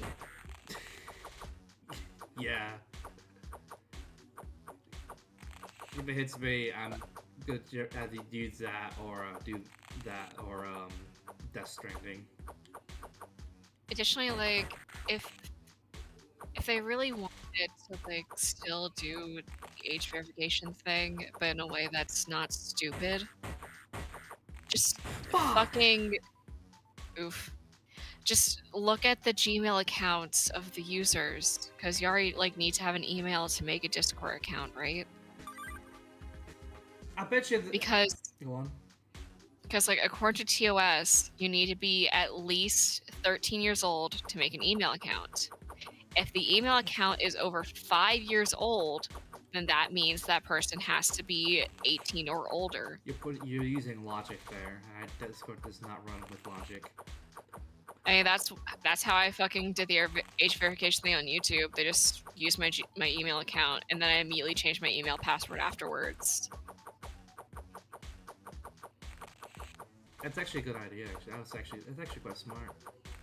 Yep. God, what was I saying? Oh yeah. I bet you the real. I could probably get guessed like the real reason why they're doing this, and it's the they didn't say this publicly, but Discord went public like a few weeks ago. Data breach. No, not just that, like actually like on the stock exchange. Oh. So they want to be like more fucking friendly for that. Man.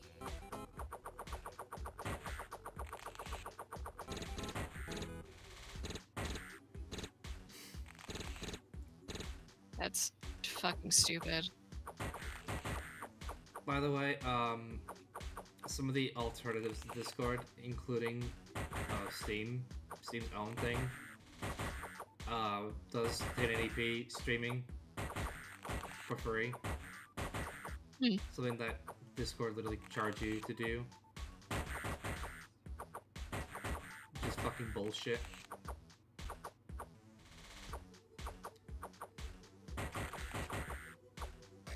Hey, fucking finally. Yay. God. It's genuinely fascinating to see the Discord like basically implode on itself so like that hard. Also, hell yes, finally we're doing the life cycles. And once this is done, we'll get a call or stream. But yeah, apparently people like had found a way to game the system almost immediately, so Discord wouldn't have their facial data. And then Discord apparently immediately tried to patch it, and they still can't get rid of the pedophiles. Oh yeah, the whole system they have already, they're planning to implement, doesn't actually protect anyone because you could predators could still message minors. Yeah, like it's so stupid. It also And doesn't at that impede point- your ability to buy nitro, of course. Yeah, they're also just like asking to get another data breach and have everyone's data just leaked again. Mm-hmm.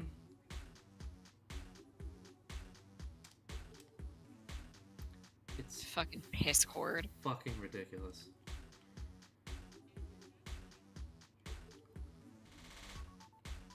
There you go. Hell yeah. That guy's dead.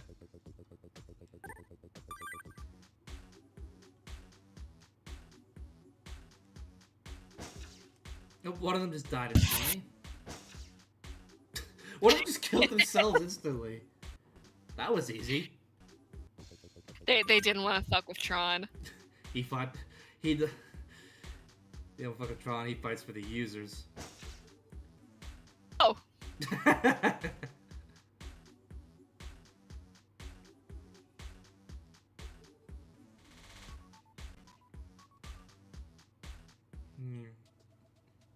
Hey, it's just like the movie. Hell yeah. And there's a slideshow of screenshots.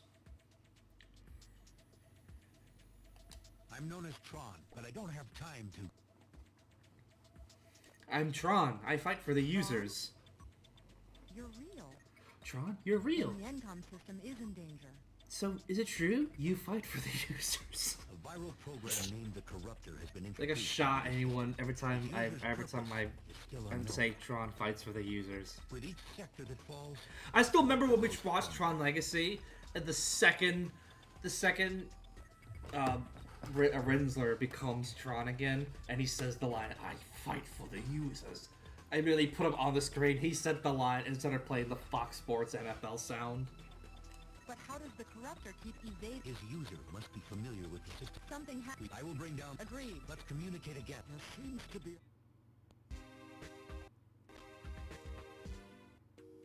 Alright, let's save this because I do want to go back to this game actually, because I do actually quite like this. That was... Alright, there we go. That was TRON 2.0 killer app for the Game Boy Advance. It's really...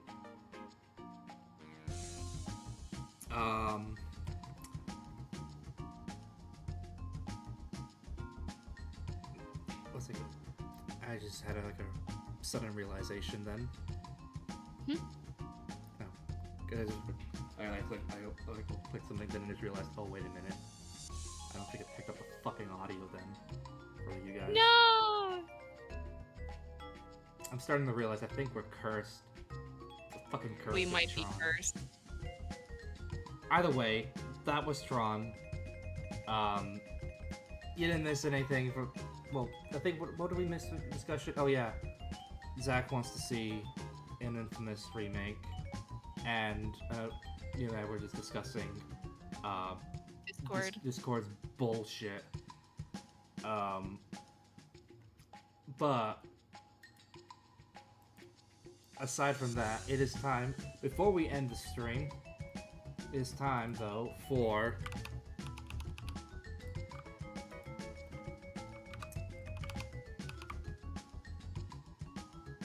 pull it up here. The Get Boy tier list. Here is the tier list as we last left off. Most recent game we played, last week's game, Sonic Rivals 2. It was pretty good. The level with fucking Espio though that I did, where you have to like race against Tails, that was such bullshit. Actual bullshit. As for these games, where do we think they should go?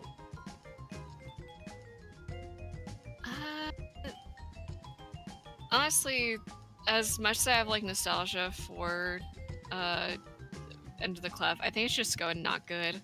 Yeah, it's just not good. It's not It's not pure garbage like the Barbie games, and nor is it anywhere close to being as bad as Habitrail Hamster Ball nor Sonic the Hedgehog. Like Sonic 06. it is still playable. Yeah, once I start to figure out like basically how to like do shit, like how to like basically somewhat try to counter certain enemies and their bullshit, I was able to like have a little more fun with it. As for the rest of the game though, it's not great. It's not very good. TRON 2.0. As much as I really want to put it like for nostalgia, the life cycle stuff is fun.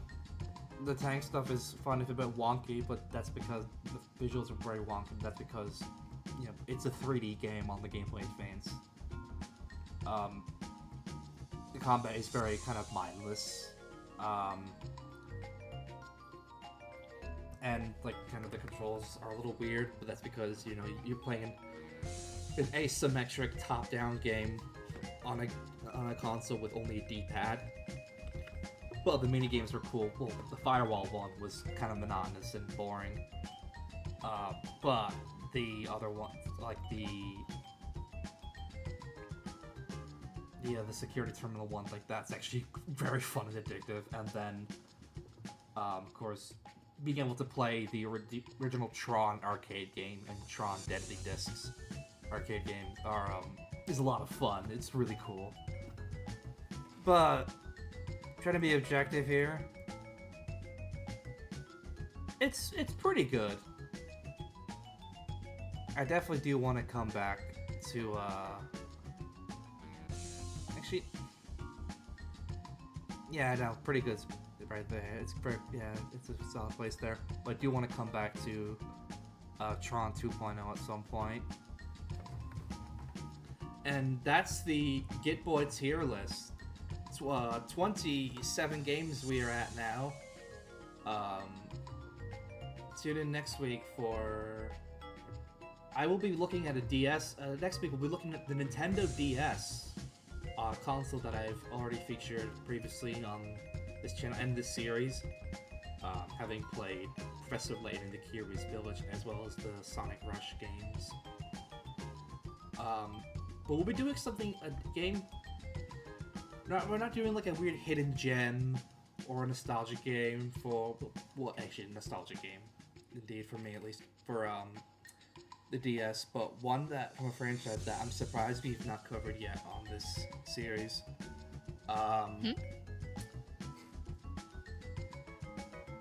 You know what, fuck it, I may as well. Should I say it now? Probably. You know what, fuck it. We haven't covered a Mario game, surprisingly, on Get Boy yet. Oh, damn. We've done... That's actually a good point. We've done 1, 2, 3, 4, 5, so, you know, 5 different Sonic games. But not Mario. So, for that reason, next week on Get Boy, I will be playing a game that I put so many hours in on the original DS, and the highest selling game on the entire platform. I will be playing New Super Mario Brothers. That's honestly one that I haven't played. It's genuinely good. It holds up. It really does hold up. Really well, actually. But that'll be next. That's the next episode of Get Boy. Tomorrow, of course, is the Friday playthrough series. If you're excited for both those streams, you know, algorithm shit. Like, comments, subscribe, ringing the bell for notifications. I stream 3 days a week. Mondays is the Monday stream where pretty much anything goes. This week I played Warhammer 40k Space Marine 2. Go watch that if that interests you. I did multiplayer for that as well, for the co-op specifically. Thursdays is my main series, Gaming the Bush Obama Years, Get Boy, where I cover games released between November 2000, when George W. Bush was inaugurated President of the United States, all the way to January 2017, when Barack Obama ended his second term as President of the United States. And then Fridays is, of course, the Friday playthrough series, where I start a game one week, and then each week I chip away at that game until I beat it. Currently, I am up to now episode 5 for my playthrough of Red Dead Redemption 2. My first ever playthrough of that game. This week I actually plan on trying to do more of the story, as opposed to last week where I pretty much spent half the stream just trying to find my horse that just fucking disappeared off the face of the earth. And then the second half of the stream just laughing at Builder Rocket Boy's absolute delusions over their conspiracy about the conspiracy that like some American company would try to like sabotage the release of Mind's Eye. They didn't need like no smear marketing campaign to for that piece of garbage. That game was just bad on its own. But yeah, on that side,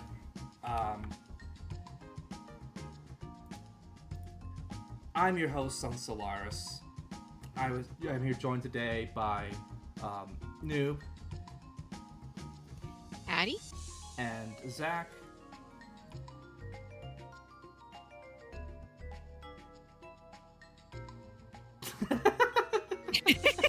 Just the silence. There we go. Yeah, tune in next time. I'll see you like tomorrow. Until then, take care, brush your hair.